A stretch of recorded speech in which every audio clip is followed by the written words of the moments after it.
अस्सलाम वालेकुम एवरीवन, कैसे हैं आप लोग? ठीक ठाक। आज की इस वीडियो में हम डिस्कस करेंगे कि आपने अपना पोर्टफोलियो कैसे मैनेज करना है। ठीक है।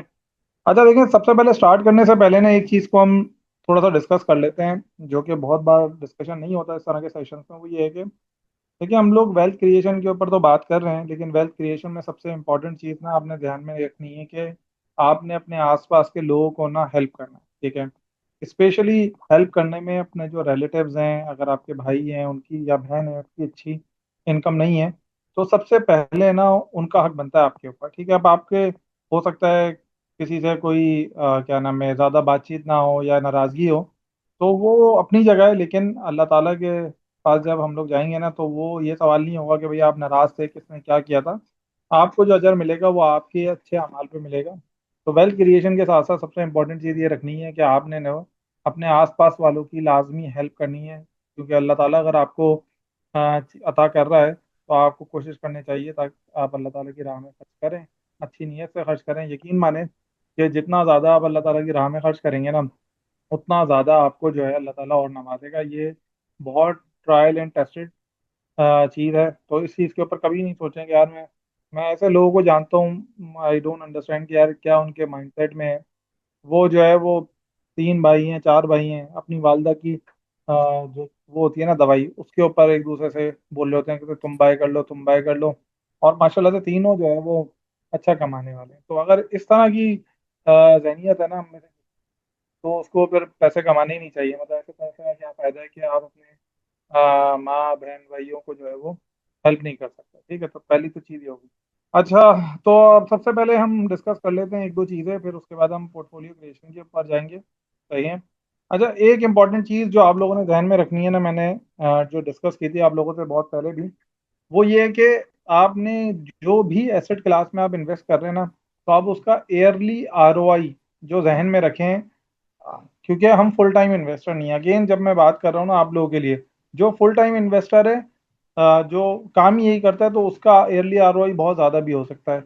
लेकिन हमारा अगले 15 साल का अगर एवरेज आरओआई की मैं बात करूँ, तो अगर वो 16 से 20-21 के दरमियान बन रहा है ना, तो ये बहुत अच्छा आरओआई है। और इसके ऊपर हम अगर कंपाउंड करते चले जाएं, तो हम जो है वो बहुत ज़्यादा पैसा बना सकते हैं। एग्जाम्पल के तौर पे, अगर हमारा ईयरली आरओआई 25% के आसपास बनता है ना, ठीक है, जो कि बहुत हाई होता है, बहुत हाई होता है, तो हम 10 साल में अपनी जो अमाउंट है उसको 10 टाइम्स बढ़ा देते हैं। मतलब आज अगर हम लाख रुपए लगा रहे हैं, तो 10 साल बाद उसे हम 10 लाख रुपए उस लाख रुपए को कर सकते हैं। ठीक है। और ये बहुत अच्छा रिटर्न होता है। तो हम ये कंसिडर कर रहे हैं कि हमारा जो 10 साल पर मल्टीपल लगना चाहिए ना, वो कम से कम 7-8 का लगना चाहिए, जो कि बहुत अच्छा मल्टीपल होता है। तो एक तो चीज़ ये ध्यान में रखें। दूसरी चीज़, हम किसी भी एसेट क्लास में इन्वेस्ट कर लें, ठीक है, किसी भी एसेट क्लास में इन्वेस्ट करें, उससे कोई फर्क नहीं पड़ता। हर एसेट क्लास ऊपर और नीचे जाएगी। ऐसा नहीं हो सकता कि वो सिर्फ और सिर्फ ऊपर ही जो है वो जाते रहे। तो ये इंपॉर्टेंट चीज़ ये है कि बहुत सारे लोग पूछते हैं कि हमें इस टाइम पे क्या बाय करना चाहिए, क्या नहीं बाय करना चाहिए। तो उनके लिए है कि भाई, आप जो है वो चाहे गोल्ड में इन्वेस्ट करें। अभी मैं आपको गोल्ड का चार्ट दिखा के ये चीज़ समझा रहा हूँ, ताकि आपको समझ में आए कि अभी हमें नहीं पता होता कि अब ये देखें, जैसे गोल्ड है ना, गोल्ड मैक्सिमम गया था कोई 45, ये डॉलर में है अमाउंट इसका ना, 4800। और अगर इसका मैं जिसके ऊपर स्टेबल रहा था, ये तकरीबन 4400, 44,600, 66, 44,466। ठीक है। ये अमाउंट रहा था गोल्ड का, और हाई ये रहा था। ठीक है। और उसके बाद गोल्ड गिर के अब कितना हो गया, तकरीबन $400 का डिफरेंस आ गया। ठीक है। तो अब गोल्ड हो, सिल्वर हो, कोई भी एसेट क्लास हो, वो ऊपर भी जाएगी और वो नीचे भी आएगी। लेकिन हम जब 15 साल का होराइजन बना रहे हैं ना, तो फिर हमें पैनिक नहीं करना, क्योंकि 15 साल के होराइजन में वो ऊपर ही जाएगा। That is one thing. ठीक है। अच्छा, एक इंपॉर्टेंट चीज़ जो जहन में रखनी है आपने, अब यहाँ पे एग्जाम्पल के तौर पे ये देखें, ये कौन सा ईयर है। अगर मैं यहाँ पे 2000 में अगर यहाँ पे देखें ना, तो ये तकरीबन $2700 के आसपास है। ये है जनवरी 2025। ठीक है। अब इसको मैं पीछे आता जा रहा हूँ। ठीक है, पीछे आता जा रहा हूँ। जो मैं चीज़ दिखाना चाह रहा हूँ ना, वो देखिएगा आप लोग। ठीक है। तो थोड़ा सा टाइम फ्रेम में बढ़ा लेता हूँ, ताकि हमें आसानी हो देखना।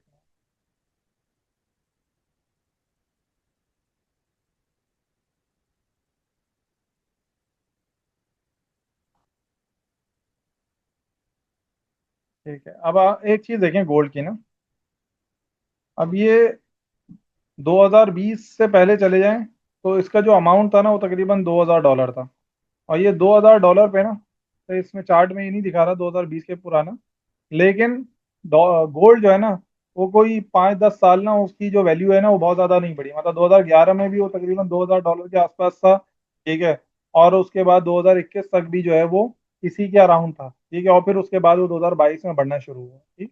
तो जो भी एसेट क्लास आप बाय कर रहे हैं ना, तो अभी तो डॉलर बढ़ रहा है, बहुत सारे लोग बोल रहे हैं कि हाँ यार डॉलर ले लो, वो गोल्ड ले लो, गोल्ड बाय कर लो। लेकिन जरूरी नहीं है कि अभी आप गोल्ड बाय करें और जो है वो गोल्ड, नहीं हम मंथ में भी करेंगे ना तो कोई फर्क नहीं पड़ेगा, क्योंकि हर जो वो होता है ना चार्ट की जो डेटा होता है वो उसी के हिसाब से होता है। 2020 तक ही दिखा रहा है, ठीक है। तो मेन इंपॉर्टेंट चीज जो समझने वाली है ना वो ये है कि आप गोल्ड बाय करें, सिल्वर बाय करें, कुछ भी आप बाय करें, इन ऑल के सिनेरियो हो सकता है अभी जो आप बाय कर रहे हैं अभी ये ऊपर चढ़ा हुआ है, अभी ये कितना ऊपर जाएगा in a short period of time किसी को नहीं पता, ठीक है। और ये नीचे कितना आएगा ये किसी को नहीं पता, सही है। इसी तरह से मैं अगर सिल्वर के ऊपर लेके चले जाऊं, ठीक है, ये आ गया सिल्वर। सिल्वर को देख लेते हैं कैपिटल मार्केट के अंदर। सिल्वर के अंदर भी इसी तरह से है, ठीक है। अब आप देखें कि सिल्वर अगर आपने 2020 में बाई किया होता तो ये ₹28 का था, $28 का था। और $28 से गिर के कितने का हुआ, $17, ठीक है। और फिर उसके बाद दोबारा बढ़ना शुरू हो गया। तो ये जो है ना, आप किसी टाइम पे भी बाय कर लें। अभी देखें अच्छा इंपॉर्टेंट चीज़ देखें, अभी सिल्वर बहुत ऊपर गया हुआ है। तो इसका मतलब ये है कि जब भी इतना ऊपर जाता है ना तो ये नीचे बिल्कुल आता है, ठीक है। इसमें कोई वो नहीं है, और फिर उसका दोबारा चले जाता है। तो अगर 2020 में बाई किया होता आपने, ठीक है, तो 2022 तक ये अपनी वैल्यू खो चुका होता। लेकिन अगर आप पैनिक में सेल कर देते इसे तो होता क्या कि आपका लॉस हो जाता। लेकिन अगर आपको ये पता होता कि यार ये एक वैल्यू इन्वेस्टमेंट है, अगले 15 साल तक रहना है, और आप होल्ड करते तो ये फिर ऊपर चला जाता और 28 से ऊपर जाके ये 48 पे चला गया। तो ये आपको डेटा मैं इसलिए दिखा रहा हूँ कि आपको एक कन्विक्शन बिल्ड हो जाए कि यार मैं जो भी एसेट क्लास में इन्वेस्ट कर रहा हूँ ना वो अगले 15 साल के लिए इन्वेस्ट कर रहा हूँ। और मैं आपको रिकमेंड ये करूंगा कि आप वो अमाउंट इन्वेस्ट करें मेनली जो आपके सारे खर्चे वर्चे निकाल के हो, ठीक है। और इमरजेंसी फंड बनाने के बाद इन्वेस्ट करें, ये बहुत इंपॉर्टेंट है। इमरजेंसी फंड आप कभी भी हाई रिस्क एसेट क्लास में नहीं डालेंगे, ये ध्यान पे रखें, ठीक है। इमरजेंसी फंड कभी भी हाई रिस्क एसेट क्लास में नहीं रखेंगे। इमरजेंसी फंड आप ऐसी जगह पे इन्वेस्ट करेंगे जहां पे वो पैसा आपको या तो 1 साल बाद मिल जाए, ठीक है, या शॉर्ट पीरियड ऑफ टाइम में वो आपको रिटर्न हो जाए जब आपको जरूरत हो। ऐसा नहीं हो सकता कि आपके पास जितने पैसे हैं वो सारे के सारे आपने हाई रिस्क एसेट क्लास के अंदर इन्वेस्ट कर दिए, ठीक है। प्रेडिक्शन ऑफ सिल्वर, अगर 15 साल के बात कर रहे हैं आप तो ये ऊपर ही जाएगा, हो सकता है $100 पे चले जाए। अगले 10 सालों के अंदर हो सकता है ये 250-300 डॉलर चले जाए। तो प्रोडिक्शन की हमने बात ही नहीं करनी, हमने तो ऐसी चीज में इन्वेस्ट करना है जो अच्छी है और लॉन्ग टर्म पे ग्रो होगी, ठीक है। सेविंग अकाउंट में आप पैसे रख सकते हैं, सेविंग अकाउंट के अलावा भी बहुत सारे अकाउंट होते हैं उसके अंदर भी आप रख सकते हैं, मैं अभी आपको चीजें बताऊंगा, ठीक है। तो यहाँ पे ये बात क्लियर हो गई, चाहे वो गोल्ड हो, चाहे वो सिल्वर हो, चाहे वो स्टॉक्स हो, चाहे वो क्रिप्टो, किसी भी एसेट क्लास के अंदर आप अगर इन्वेस्टमेंट करेंगे तो मेंटली प्रिपेयर रहें। किसी भी टाइम आप इन्वेस्ट करेंगे तो मेंटली प्रिपेयर रहें कि वो नीचे भी आएगी ऊपर भी जाएगी, लेकिन आपने उससे परेशान नहीं होना। और उसे जो है वो लॉन्ग टर्म के ऊपर हर महीने पैसे डालते जाना है। इसी वजह से हम बोलते हैं कि आपके अगर इस टाइम पे बहुत ज्यादा कैपिटल है, ठीक है, तो वो एक साथ ना गोल्ड में डालें, ना सिल्वर में डालें, ना स्टॉक्स के अंदर डालें, क्योंकि कुछ नहीं पता मार्केट कब गिर जाए। और अभी मार्केट के गिरने के चांसेस ज्यादा है, क्योंकि देखें जब भी मार्केट यहाँ पे देख रहे हैं आप सिल्वर कि मार्केट यहाँ पे थी तकरीबन $12 पे और ये नीचे जा रही थी, फिर एकदम से पीक आया, फिर नीचे गई, अभी एकदम से पीक आया हुआ है। तो इसका मतलब सिल्वर अभी आइडियली नीचे गिरना चाहिए। गिरेगा नहीं गिरेगा कब गिरेगा ये किसी को नहीं पता। तो जब कोई भी एसेट क्लास इस तरह से अपने टॉप पे जा रही हो तो बेहतर ये है कि आप लमसम कैपिटल एक साथ ना डालें। हाँ, जो मंथली बेसिस पे उसका कोई मसला नहीं है, वो आप डाल सकते हैं, उसका कोई इशू नहीं है। मैं लमसम की स्पेसिफिक बात कर रहा हूँ। लेट सपोज किसी का 2 मिलियन पड़े हुए, 3 मिलियन पड़े हुए, वो चाह रहा है कि यार मैं गोल्ड में और सिल्वर में पूरे पूरे पैसे डाल दूं, तो इस टाइम पे ये वाइज डिसीजन नहीं है। हाँ, मंथली बेसिस पे जो आपकी सेविंग हो रही है उसको अगर आप इन्वेस्ट कर रहे हैं तो उसमें कोई इश्यू नहीं है, वो लॉन्ग टर्म पे आपको रिटर्न अच्छा ही देगा, ठीक है। एक तो ये चीज हो गई। अच्छा, इसी तरह से मैं आपको अगर स्टॉक का दिखाऊंगा, क्रिप्टो का दिखाऊंगा, सब में इसी तरह के ग्राफ बन रहे होंगे। अच्छा, इसी तरह से सिल्वर के ऊपर अभी बहुत ज्यादा लोग बोल रहे हैं ना कि यार सिल्वर बहुत ज्यादा ऊपर चले गया, ये हो गया वो हो गया। सिल्वर का अगर ये चार्ट दिखा देना मुझे पिछले, मैं चलो देखता हूँ किसी और उसके ऊपर। पिछले 10-15 साल का चार्ट अगर ये दिखा देना तो मजा आएगा। अच्छा ये इस पे दिखा रहा है। अच्छा एक चीज देखें इंपॉर्टेंट, सिल्वर आज से 2011 में, ये देख रही है, ये देख रहे हैं आप लोग, 2011 में भी ये $47 पर ऑन्स के ऊपर गया था। तो अब आप सोचें कि आपने अगर 2011 में बाय किया होता सिल्वर, तो सिल्वर ऐसा नहीं है कि आज 47 या $48 के ऊपर चला गया।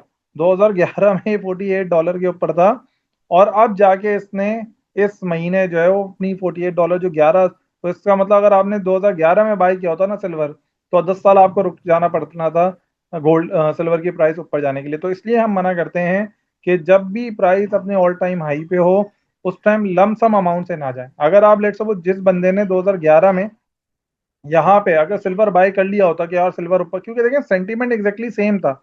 अगर मैं ग्राफ के जरिए बताऊं ना, तो आप देखें यहाँ से नीचे चल रहा है ग्राफ, और ये चलते चलते ऊपर जा रहा है। तो इस टाइम पे भी अगर देखें तो यही है कि यहाँ पे नीचे और ये ऊपर जा रहा है। अब सब लोग बोल रहे हैं सिल्वर बाय कर लो, सिल्वर बाय कर लो। तो दियर इज अ हाई अच्छा एक और चीज मैं आपको दिखाता हूँ।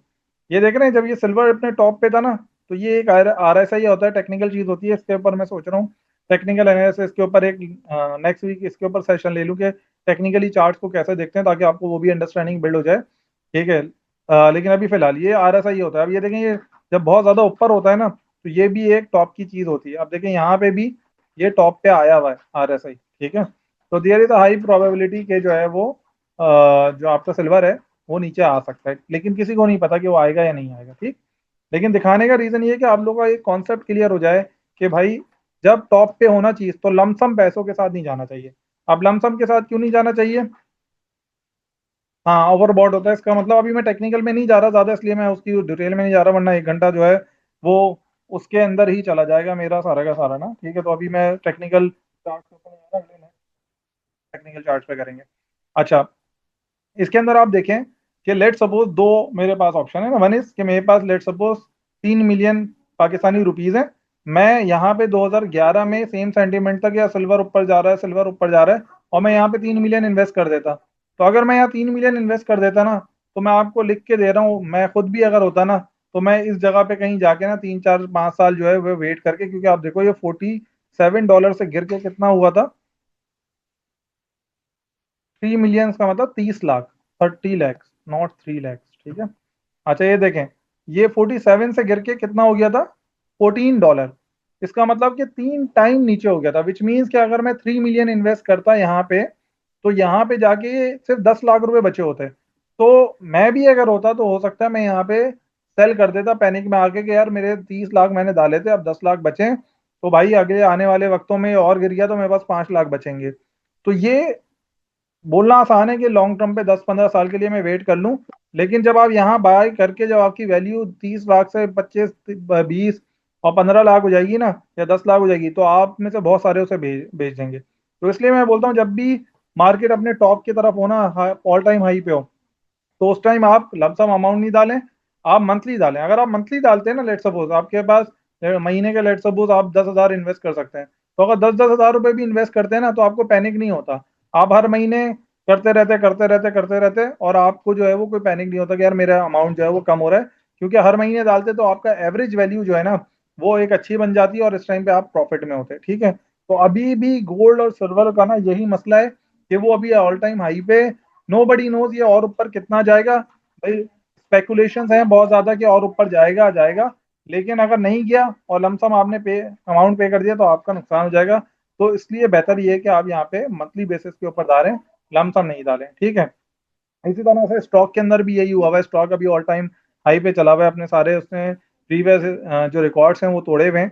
तो इस वजह से अगर आप नहीं चाहते कि यार आपके साथ भी ऐसा हो, तो फिर बेहतर ये है कि आप जो है वो इस टाइम मंथली बेसिस के ऊपर जाएं, क्योंकि मार्केट इस टाइम ऑल टाइम हाई है। हाँ जब लेट सपोज हमने अभी इन्वेस्ट किया मंथली बेसिस के ऊपर, और फिर ये 1-2 साल बाद सिल्वर जो है वो नीचे आने लग गया, और $47 से गिर के ये लेट सपोज $20 पे हो गया, $18 पे हो गया, उस टाइम जो लमसम मेरे पास अमाउंट होगा ना, तो मैं लाजमी इधर डालूंगा ताकि मैं इसको बॉटम से बाय करूं। देखें आपने अगर प्रॉफिट बनाना है ना, तो उसके लिए सिंपल तरीका है, अच्छी कंपनी में पैसा डालो, अच्छे एसेट क्लास में पैसा डालो, और जो मैंने बोला था ना fair value of the company, तो उसको जब उस ओवरबॉट जब वो महंगी हो गई है ना, तब नहीं बाय करना है।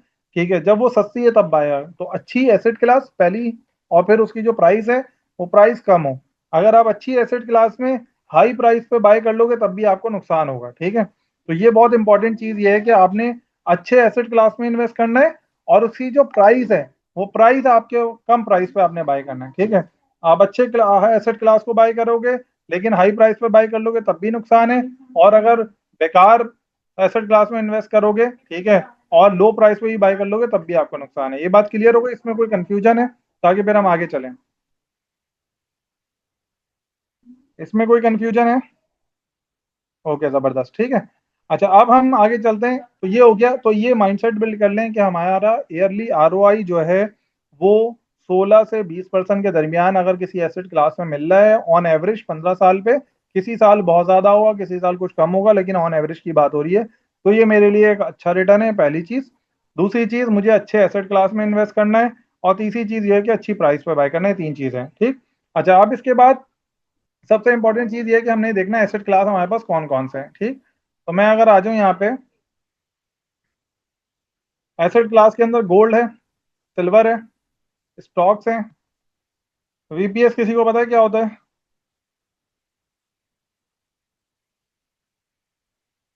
वीपीएस किसी को पता है वीपीएस क्या होता है? Pension, pension fund. मैंने ये आपको चीज समझाई नहीं थी, लेकिन मैं आज आपको पेंशन फंड भी जो है वो समझा देता हूँ।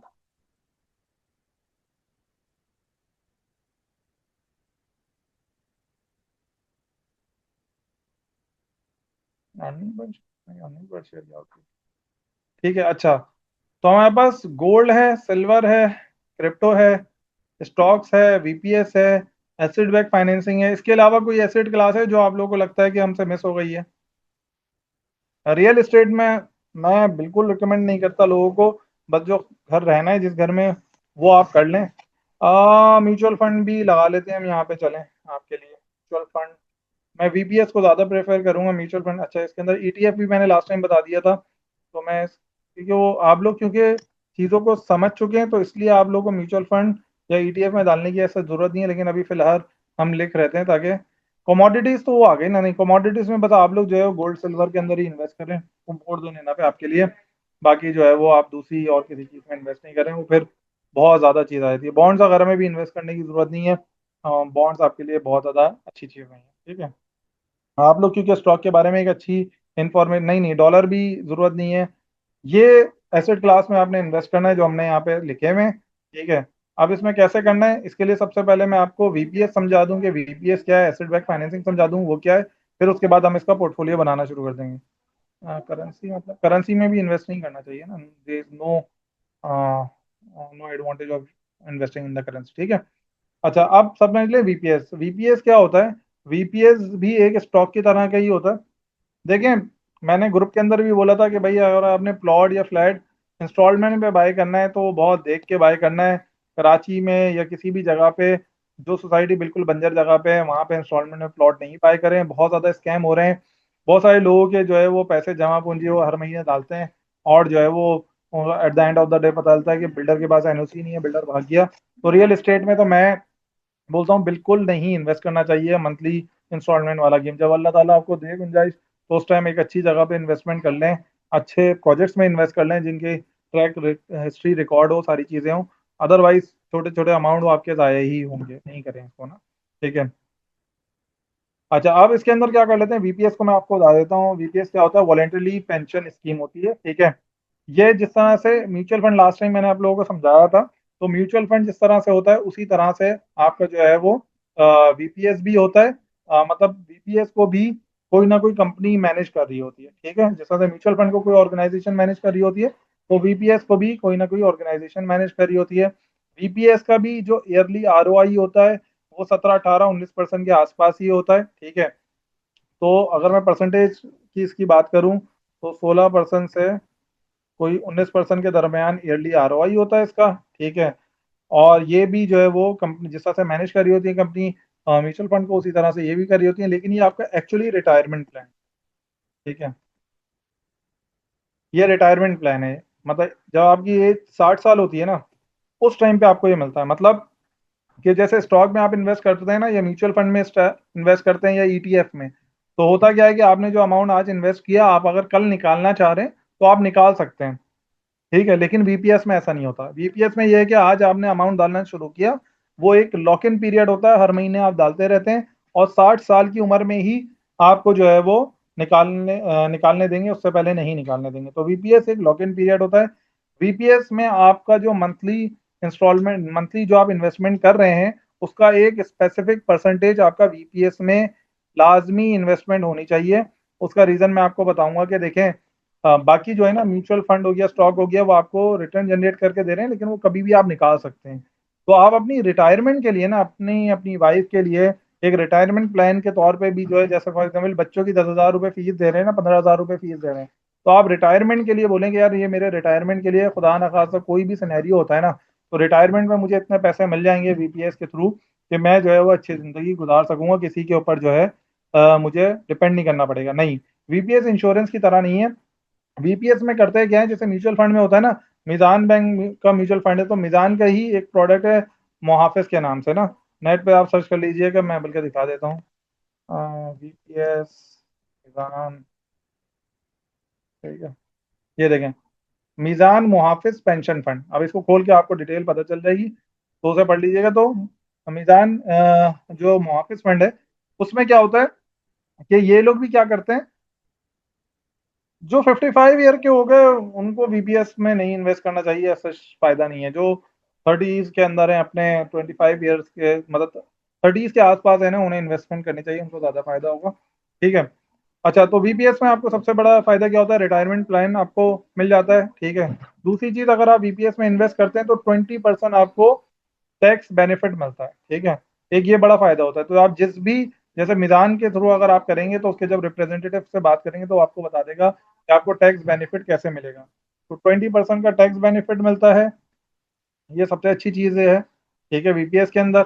और फिर उसके बाद ये होता है कि वीपीएस जब आप 60 साल की उम्र में, जब आप वीपीएस लेट सपोज आपका बन गया 1 करोड़ रुपए, तो अगर आप 50 लाख रुपए निकालेंगे ना, तो 50% आप विड्रॉ करवा सकते हैं 60 साल की उम्र में। तो 50% जब विड्रॉ करेंगे तो ये टैक्स फ्री होगा। 50% जो भी अमाउंट आपका बनता है, वो जब निकालेंगे तो वो टैक्स फ्री होगा। और जो 50% रह जाएगा, उससे आपको मंथली जो भी उसका रिटर्न है वो मिलता रहेगा। तो ये जो चीज है ना, ओवरसीज पाकिस्तानीज भी कर सकते हैं, हाँ कोई मसला नहीं है। जैसे स्टॉक्स के अंदर ओवरसीज पाकिस्तानी करते हैं, म्यूचुअल फंड में करते हैं, तो इसके अंदर भी कर सकते हैं, कोई मसला नहीं है। तो वीपीएस के अंदर आपने एक अमाउंट इन्वेस्ट करना है। वीपीएस में होता क्या है, जैसे म्यूचुअल फंड में होता है, एक कंपनी होती है, वो आपके पैसों को स्टॉक में इन्वेस्ट करती है, लेकिन उसमें ये होता है आप जब चाहे निकाल सकते हैं। वीपीएस भी similar thing. Meezan bank, let suppose example ले लें, वो क्या करता है, आपके पैसे लेता है। अच्छा, वीपीएस के अंदर भी तीन है, जैसे म्यूचुअल फंड के अंदर है ना, high risk, medium risk, low risk.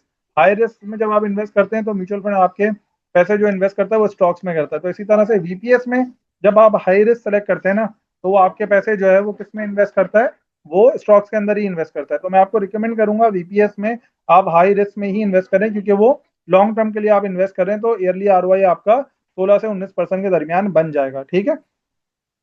हाँ, एज 40 के लिए कह रहे हैं, आपके पास है, अच्छा रनवे 40 साल की उम्र में है, 60 साल के अंदर होता है, 20 साल बहुत अच्छा होता है अगर जिंदा रहे हम, ठीक है।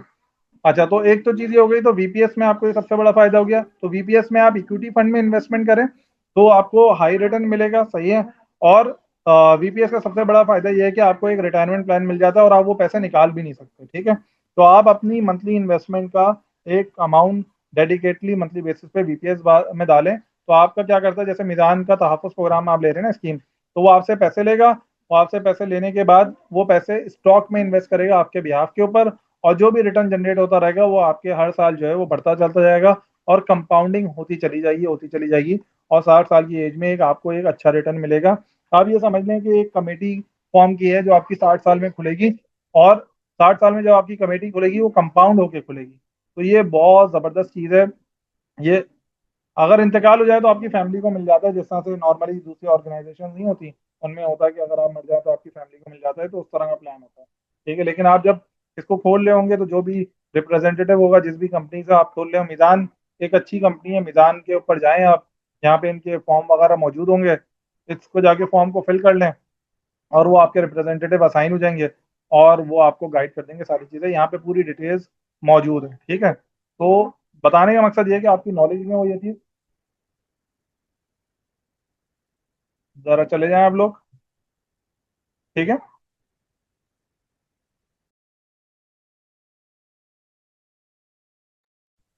ठीक है। तो ये वीपीएस समझ में आ गया आप लोगों को? वीपीएस समझ में आ गया या इसमें कोई कंफ्यूजन है? 5-10 लोग यस या नो बोल दें। वीपीएस समझ में आ गया? ओके, गुड है। सही है। तो वीपीएस एक है। अभी हम पोर्टफोलियो नहीं बना रहे, अभी हमसे बता रहे हैं कि वीपीएस में क्या क्या एडवांटेजेस हैं। ठीक है। इसी तरह से स्टॉक के अंदर भी ईयरली आरओआई हम कंसीडर करते हैं, 18% हमें मिल जाता है। म्यूचुअल फंड में लॉन्ग टर्म पे हमें 18% पे मिलता है। हम लोग जो है वो म्यूचुअल फंड में इन्वेस्टमेंट नहीं करेंगे, क्योंकि हमें स्टॉक का पता है। ठीक है। और ईटीएफ में भी तकरीबन 18% मिलता है। ठीक। तो हमें क्योंकि हाँ, बहुत सारे लोग वीपीएस ऑफर करते हैं, जिस तरह से मिजान करता है। मिजान मुझे रिलेटिवली उस पर ज्यादा ट्रस्ट आता है, तो इसलिए मैं उसके ऊपर करता हूँ। अच्छा, क्रिप्टो का जो ईयरली, अच्छा, गोल्ड का जो ईयरली रिटर्न है वो तकरीबन 12% है। सिल्वर का ईयरली रिटर्न कोई 10% के आसपास है ऑन एवरेज, पिछले 20 साल की बात हो रही है। क्रिप्टो का तो 200% है।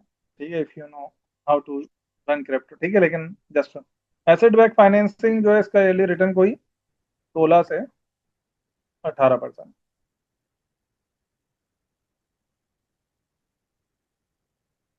ठीक है। तो एक तो ये कि आपको रिटर्न पता चल गया कि किस एसेट क्लास में कितना कितना रिटर्न मिल रहा है। मैं देखें, नाउ डेज नहीं बोले मुझसे ना। जब मैं आपको बोलता हूँ कि ये रिटर्न मैं लिख रहा हूँ, तो ये 15 साल का एवरेज की बात हो रही है। ठीक है, 10 साल की एवरेज की बात हो रही है। सही। तो इसको चलें सेफ साइड करने के लिए मैं इसको ये 16 से 18% कर लूँ, ताकि एक वाइड रेंज कवर हो जाए हम सबकी। ठीक है। तो जो म्यूचुअल फंड है या कोई भी है ना, देखें, ईयरली आरओई लॉन्ग टर्म पे, क्योंकि जब मार्केट ऊपर जा रही होती है तो उसका रिटर्न बहुत ज्यादा हो जाता है, 70% 80% होता है। जब मार्केट कम होती है तो वो माइनस में भी आते हैं, लेकिन जब आप एवरेज करते हैं तो आपका ईयरली आरओआई अच्छा बन जाता है। ठीक है। तो ये समझ में आ गया। अच्छा, अब इसके तो इसलिए जब मैं आप लोगों से बात कर रहा हूँ ना, तो मैं कंसीडर कर रहा हूँ आप सब जो है वो एक वैल्यू इन्वेस्टर के तौर पे काम कर रहे हैं। ठीक है। और वैल्यू इन्वेस्टर के तौर पे जब आप काम कर रहे हैं ना, तो आपने बिल्कुल भी जो है वो ये नहीं सोचना है कि मार्केट ऊपर जा रही है नीचे जा रही है। अच्छी चीजें करें भाई। जैसे फॉर एग्जाम्पल, अगर आप डीएचए के अंदर अगर अच्छा प्लॉट ले लें, तो अब उसकी वैल्यू ऊपर जाए नीचे जाए आपको कोई फर्क नहीं पड़ता ना। आप बोलते हैं ठीक है, अगर अभी नीचे गई भी है, लेट्स सपोज पाकिस्तान के हालात अच्छे नहीं है, तो 1-2 साल बाद वो ऊपर चले जाएगी वैल्यू। तो आप इसको भी ऐसे ही कंसिडर करें और अच्छी कंपनी में इन्वेस्ट करें। ठीक है। अच्छा, यहाँ तक हमें क्लियर हो गया। अब हम लोग कर लेते हैं एसेट बैक फाइनेंसिंग क्या है, इसके बारे में थोड़ा सा मैं आप लोगों को समझा देता हूँ। हाँ,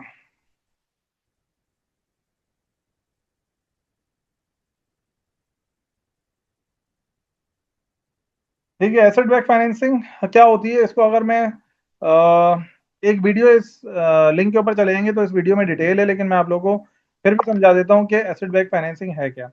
देखिए, होता क्या है कि पाकिस्तान में बहुत सारे जो बिजनेसेस है ना, ठीक है, उन बिजनेसेस को ना, let suppose e commerce business ले लें कोई भी। ठीक है। यहाँ पे कोई बंदा है जो ई कॉमर्स बिजनेस रन कर रहा हो, यस या नो बोल दें, बड़ा आसान हो जाएगा मुझे फिर एग्जांपल देना। कोई ई कॉमर्स बिजनेस रन कर रहे हैं यहाँ पे, यस नो? कोई भी नहीं कर रहा? Okay, yes, no no, okay. अच्छा, देखें क्या होता है, कोई भी ई कॉमर्स बिजनेस हो या कोई ऐसा बिजनेस जिसके अंदर जो है वो आपको इन्वेंट्री चाहिए हो या फिजिकल कोई चीज चाहिए हो। जैसे for example e commerce business है, आप कोई परफ्यूम बेच रहा है। ठीक है। तो इसका मतलब क्या है कि पहले उसे परफ्यूम की बॉटल्स बनानी पड़ेंगी। ठीक है। जब वो पहले परफ्यूम की बॉटल्स बना लेगा ना, तो उसके बाद ही वो आगे सेल कर सकता है। ठीक है। लेकिन अब ये है कि अगर उसे ग्रो करना है, लेट्स सपोज अभी वो जो है महीने के अंदर जो है वो फॉर एग्जाम्पल 1000 बॉटल बेचता है, वो चाहता है कि यार अगले महीने में 3000 बॉटल बेचूं। तो 3000 अगर उसे अगले महीने बॉटल बेचनी है, तो पहले उसे 3000 बॉटल बनानी पड़ेंगी। तो विच मीन्स कि जब अगर उसे 3000 बॉटल्स पहले बनानी पड़ेगी ना, तो वो बॉटल बनाने के लिए उसे अपने पैसे इन्वेंट्री में डालने पड़ेंगे। तो जब वो इन्वेंट्री में अपने इतने सारे पैसे डाल देगा, तो उसकी जो मार्केटिंग के अंदर जो कॉस्ट लग रही है उसकी, या जो उसकी आप ये समझ लें कि ऑपरेशनल जो कॉस्ट है वो चोक होना शुरू हो जाती है। ठीक है। तो हम एज एग्जिट बेस क्या कहते हैं, हम ये बोलते हैं कि यार अगर तुम्हारा बिजनेस अच्छा है, पिछले 7-8 साल से रन हो रहा है, और अगर तुम्हें इन्वेंट्री खरीदनी है, तो हम क्या करेंगे, तुम्हें अगर 3000 लेट सपोज परफ्यूम की बॉटल चाहिए ना, तो हम क्या करेंगे कि उसकी जो जिस वेंडर से तुम्हें चाहिए हमें बताओ, हमें डिटेल्स शेयर करो, अपने फाइनेंसेस शेयर करो। जब तुम ये सारी चीजें शेयर करोगे, हम वेरीफाई करेंगे। अगर तुम एक लिजिट बिजनेस हो, तो हम क्या करेंगे कि हम इन्वेस्टर के पैसों से इन्वेंट्री बाय करेंगे और इन्वेंट्री बाय करने के बाद अपना प्रॉफिट रख के तुम्हें सेल कर देंगे। ये इस्लामिक टर्म में कहलाती है मुराबाहा फाइनेंसिंग। मुराबाहा फाइनेंसिंग सिंपली वर्ड में अगर मैं समझाऊं ना तो क्या है कि आप क्या करते हैं कि आपने कोई सामान खरीदा, ठीक है, उसमें अपना प्रॉफिट रखा और आगे बेच दिया। और यही इसी तरह से बिजनेस चलता है। इम्तियाज में अगर आप कोई चीज खरीदते हैं तो वो पीछे वेंडर से कोई सामान खरीदता है सस्ते में, अपना प्रॉफिट रखता है और आगे बेच देता है। तो हम भी यही करते हैं। हम क्या करते हैं कि हम इन्वेस्टर के पैसे से लेट्स सपोज परफ्यूम की बोतल खरीदी, अपना प्रॉफिट रखा और अपना प्रॉफिट रख के आगे हमने बिजनेस को बेच दिया। अब बिजनेस को इसमें क्या फायदा होता है, सबसे पहले इन्वेस्टर का क्या फायदा होता है ये समझ लें। तो हमारा जो प्रॉफिट मार्जिन होता है ना ईयरली, वो आप ये समझ लें वेरी करता है तो इन्वेस्टर के लिए 16% से 18-19% के दरमियान, ठीक है। तो इसका मतलब अगर मैंने ड्रॉप शिपिंग नहीं है, क्योंकि ड्रॉप शिपिंग में ड्रॉप शिपिंग नहीं है ये ना, क्योंकि ड्रॉप शिपिंग में पैसे इन्वेस्टर के नहीं होते, वो पीछे वेंडर के ही होते हैं। यहाँ पे इन्वेस्टर के पैसे होते हैं, इन्वेस्टर वेंडर से खरीद लेता है और खरीदने के बाद आगे ब्रांड को बेचता है, ठीक है। तो हम क्या करते हैं, लेट सपोज हमने 100 रुपए की लेट सपोज परफ्यूम की बोतल खरीदनी थी, तो हमने वेंडर को पैसे दिए 100 रुपए इन्वेस्टर के थ्रू, इन्वेस्टर्स के 100 रुपए से हमने वेंडर को पैसे दिए, बॉटल खरीद ली और 16 रुपए या 17, लेट सपोज 17 रुपए मैंने अपना प्रॉफिट रखना है, तो मैंने 17 रुपए प्रॉफिट रखा तो 117 रुपए बन गए। 117 रुपए की मैंने चीज भेज दी ब्रांड को, तो वो ब्रांड को जो पड़ी वो कितने की पड़ी, 117 रुपए की। लेकिन ब्रांड को क्या फायदा होता है कि ब्रांड जो पैसे रिटर्न करता है ना, वो इस तरह से रिटर्न करता है कि जो प्रॉफिट है 17 रुपए, उसकी इक्वल इंस्टॉलमेंट बना देता है 12 महीने की, और जो 100 रुपए कैपिटल होता है वो साल के एंड में देता है। तो उससे ब्रांड को ये फायदा होता है कि उसे अपफ्रंट पेमेंट नहीं करनी पड़ती, 1 साल की इंस्टॉलमेंट का प्लान उसे अच्छा मिल जाता है। इन्वेस्टर का ये फायदा होता है कि इन्वेस्टर कोई ना कोई एसेट खरीद के आगे बेच रहा है। तो जब एसेट खरीद के आगे बेच रहा है ना, तो इसका मतलब ये कि इन्वेस्टर के पैसे सिक्योर हैं। अब उसका आगे रेवेन्यू हो ना हो, प्रॉफिट हो ना हो, उसने क्योंकि इन्वेस्टर से चीज खरीदी हुई है, तो उसने इन्वेस्टर को पैसे वापस देने। तो इस वजह से ये इन्वेस्टर के लिए भी एक अच्छी डील हो जाती है, उसको एक अच्छा प्रॉफिट मिल रहा होता है, और जो हमारा वो है क्या नाम है जो बिजनेस है, उसको भी एक अच्छी 1 साल की इंस्टॉलमेंट प्लान मिल जाता है, जिसकी वजह से वो अपना बिजनेस ग्रो हो जाता है। तो अगर इसका आप लॉन्ग टर्म, हाँ बहुत सारे लोग पाकिस्तान में, मेमन लोग ये बहुत ज्यादा काम करते हैं पाकिस्तान के अंदर ना, जो मैं आपको बात करा रहा हूँ, वो नाम कुछ भी दें उसे, लेकिन वो एक एसेट बैक फाइनेंसिंग होती है। और शरिया पॉइंट ऑफ व्यू से अगर कोई कर रहा है इस चीज को, तो वो मुराबाहा बेस्ड फाइनेंसिंग लेके जाती है इसको। ठीक है, प्रॉफिट किस तरह से होता है कि जो 100 रुपए हैं, 100 रुपए के बाद लेट सपोज 17 रुपए मैंने प्रॉफिट रखा, तो 117 रुपए की आगे भेजी। अच्छा, और ये सेफ क्यों है, मैं एग्जाम्पल के तौर पे आपको बताता हूँ कि जब हम किसी कंपनी के साथ काम करते हैं ना, तो उसके लिए डॉक्यूमेंटेशन बहुत ज्यादा रिगरस होती है, और उस डॉक्यूमेंटेशन के बेसिस पे डिसाइड होता है कि भाई ये कंपनी कितनी बेहतर है, इसके ऊपर इन्वेस्टमेंट करनी चाहिए नहीं करनी चाहिए, या फाइनेंसिंग करनी चाहिए। क्योंकि एसेट बेस का इसमें जो काम होता है ना, वो होता है कि अच्छे बिजनेस को फाइंड आउट करना, उनकी ड्यू डिलिजेंस प्रॉपर तरीके से करना। अब जैसे ये कंपनी है, इसको हमारे से फाइनेंसिंग चाहिए, अच्छा, एसेट बैक फाइनेंसिंग में पीओ फाइनेंसिंग भी मौजूद है। बहुत सारे लोग इस तरह से काम करते हैं कि उनके पैनल के ऊपर बहुत बड़ी बड़ी कंपनीज होती हैं, बहुत बड़े बड़े हॉस्पिटल्स होते हैं, वहां से उन्हें ऑर्डर मिलते हैं। अब जब उन्हें ऑर्डर मिलते हैं तो ऑर्डर होते हैं करोड़ों रुपए में, तो वो क्या करते हैं कि वो ऑर्डर, क्योंकि लेट सपोज अगर आगा खान का किसी को ऑर्डर मिला हुआ है, एसआईयूटी का ऑर्डर मिला हुआ है, तो इसका मतलब आगा खान और एसआईयूटी लाजमी जो है वो पैसे वापस करेंगे, ठीक है। तो उसके अंदर जब हम इन्वेस्टर के पैसे लगाते हैं, तो वहां पे भी जो है वो, क्योंकि आगा खान और एसआईयूटी ने पैसे वापस करने होते हैं, तो हमें पता होता है ये पैसे बहुत ज्यादा सेफ हैं। अब जैसे फॉर एग्जांपल किसी भी बिजनेस के साथ हमें काम करना होता है ना, तो सबसे पहले उसकी बैंक स्टेटमेंट हम वेरीफाई करते हैं कि इसके पिछले 6-8 साल की बैंक स्टेटमेंट किस तरह की है। तो जो हमसे फाइनेंसिंग मांग रहा है 1 करोड़ रुपए, तो वो खुद जो है वो महीने का कोई या साल का जो है 10 करोड़ का बिजनेस कर भी रहा है नहीं कर रहा। क्योंकि सबसे पहला क्राइटेरिया होता है हमारा ये कि हम ऐसे बिजनेस को से फाइनेंसिंग करें जो 7-8 साल पुराना हो। दूसरा ये कि जो फाइनेंसिंग हमसे वो मांग रहा है, ये asset back financing asset base के थ्रू ही होती है, ठीक है। हम आपको पूरा बिजनेस, जैसे मैं एक बिजनेस दिखा रहा हूँ ना, तो आप में से अगर कोई बोलता है मुझे एसेट बैक फाइनेंसिंग करवानी है, तो जिस कंपनी में हमें आपकी फाइनेंसिंग करानी होती है ना, उसका ये पूरा डिटेल मैं आप लोगों को दिखाता हूँ, जैसे ये सैंपल के तौर पे आपको हम ये बता रहे हैं, ठीक है। अच्छा, फिर उसके बाद क्या होता है कि हम आपको ये पूरी बैंक स्टेटमेंट देखते हैं। फिर उसके बाद जो भी फाउंडर्स वगैरह होते हैं, जो दो पर्सनल गारंटर्स भी लाजमी लेते हैं, जो ये लिख के देते हैं कि भाई ये जो पैसे हैं, ये जो बंदा ले रहा है, तो मैं गारंटी लेता हूँ अगर ये बंदा वापस नहीं करेगा तो हम रिटर्न करेंगे इस पैसे को, ठीक है। उस बंदे का सीएनआईसी मौजूद होता है, उसके घर पे विजिट होता है, जो ऑफिस होता है, जो भी कंपनी है उसके ऑफिस में विजिट होता है, उनके घरों पे हम विजिट करते हैं टू मेक श्योर कि दे आर लेजिट पीपल। ठीक है, फिर उसके बाद जो डायरेक्टर्स होते हैं उन सबके CNIC वगैरह मौजूद होते हैं। फिर उसके बाद अगर कंपनी के अंदर, मैं पहले चीजें दिखा दूं फिर आपके एक साथ जो है वो आंसर, मैंने बताया ना इसका जो रिटर्न होता है वो 16% से 18% के दरमियान होता है। फिर इसी तरह से ये बड़ी इंपॉर्टेंट चीज होती है कि जो भी बिजनेसेस कर रहे हैं ना उनके साथ कौन कौन से वेंडर मौजूद हैं, उनके साथ उनकी कोलैबोरेशन जो हुई हुई होती है, उनके पूरे डॉक्यूमेंट्स हम लेते हैं। तो जो बिजनेस अच्छे अच्छे बिजनेसेस के साथ अगर उनकी कोलैबोरेशन हुई हुई है ना, तो ये हमें मेक श्योर करता है कि यार अगर इतने सारे डिफरेंट ऑर्गेनाइजेशन के साथ इनकी कोलैबोरेशन है, तो इसका मतलब ये एक लेजिट बिजनेस है और इसमें हम फाइनेंसिंग कर सकते हैं। क्योंकि ऐसा यूटी हो गया या दूसरी बड़ी बड़ी कंपनीज हो गई, उनके साथ आपको अगर ऑथराइजेशन लेटर लेना है या वेंडर बनना है, तो इसका प्रोसेस भी बहुत ज्यादा रिगरस होता है। ऐसा नहीं होता वो हर किसी को अलाउ कर दें। तो वहां से भी हमें एक कंफर्मेशन हो जाती है कि हाँ यार ये एक लेजिट बिजनेस है। फिर उसके बाद जो कंपनी है उसकी रजिस्ट्रेशन के सारे सर्टिफिकेट्स हमारे पास मौजूद होते हैं, उनके बैंक के मेंटेनेंस सर्टिफिकेट, ये सारी चीजें हम वेरीफाई करते हैं कि उसके पास मौजूद है या नहीं है।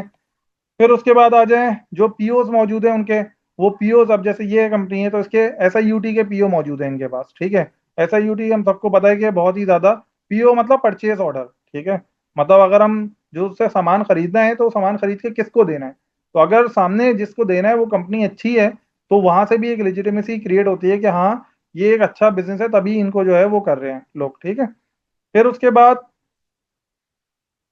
फाइनेंशियल रिपोर्ट्स मौजूद होती हैं, ऑडिटेड रिपोर्ट्स हम चेक करते हैं उस पर्टिकुलर कंपनी की कि वो मौजूद है या नहीं है।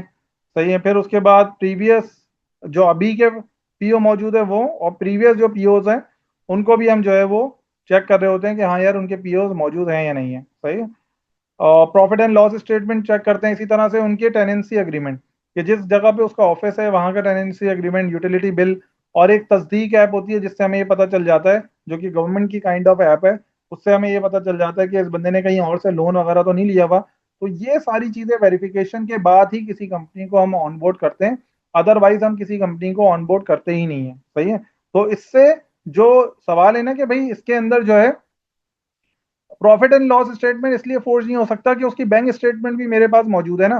तो अगर वो क्या नाम है प्रॉफिट एंड लॉस स्टेटमेंट गलत देगा तो उसकी बैंक स्टेटमेंट से मैच ही नहीं होता। तो अगर वो मैच नहीं होगा तो हम उससे सवाल पूछेंगे, क्योंकि हम ये मेक श्योर करते हैं कि जो प्रॉफिट एंड लॉस स्टेटमेंट वो दे रहा है हमें, और जो पीओ दे रहा है और जो बैंक स्टेटमेंट दे रहा है, वो आपस में एक दूसरे के साथ अलाइन हो भी रहे हैं या नहीं अलाइन हो रहे। ठीक है, क्योंकि हम इतना ज्यादा लिजिट प्रोसेस करते हैं, इतना ज्यादा रिग्रेस प्रोसेस करते हैं, इस वजह से इस तरह की इन्वेस्टमेंट के अंदर जो रिस्क है ना वो बहुत मिनिमल है। ठीक है, मैं ये बिल्कुल भी नहीं कहूंगा कि बिल्कुल जीरो रिस्क है, थोड़ा बहुत रिस्क है, स्टॉक में भी रिस्क है, गोल्ड में भी रिस्क है, सिल्वर में भी रिस्क है। लेकिन ये जरूरी है कि इसके अंदर ऐसा नहीं है कि आपका पूरा का पूरा कभी पैसा डूब जाएगा, देर हो सकती है। ठीक है, लेट्स से वो कैपिटल जो है वो एक साल बाद आपका जो रिटर्न होना है, अच्छा जो कैपिटल अमाउंट होता है जिस टाइम आप इन्वेस्टमेंट करते हैं उस टाइम एक साल बाद का आपको पोस्ट डेटेड चेक भी मिल जाता है। तो वहां से भी आप लोग सिक्योर हो जाते हैं, क्योंकि पोस्ट डेटेड चेक के ऊपर स्टेट बैंक का एक वाजे पूरा वो है रूल कि अगर किसी का पोस्ट डेटेड चेक जो है वो बाउंस होता है तो उसके ऊपर डायरेक्ट FIR कट जाती है। इसके साथ साथ हमारे एग्जिट बेस के पैनल के ऊपर एक पूरी लीगल फर्म है, अल्लाह अल्हम्दुलिल्लाह अभी तक कभी उसकी जरूरत नहीं पड़ी हमें, क्योंकि इस तरह का कोई मसला नहीं हुआ। क्योंकि आप देखें ना इतने सारे डॉक्यूमेंटेशन उसी कंपनी के पास होते हैं जो लेजिट होती है। लेकिन हमने फॉर द सेफ साइड एक लीगल फर्म भी, हाई कोर्ट के वकील हैं उनकी लीगल फर्म है, उसको अपने साथ रखा हुआ है, ताकि ये खुदा ना खासा कोई मसला हो तो हमारे इन्वेस्टर के पैसे हम रिकवर करवा सकें।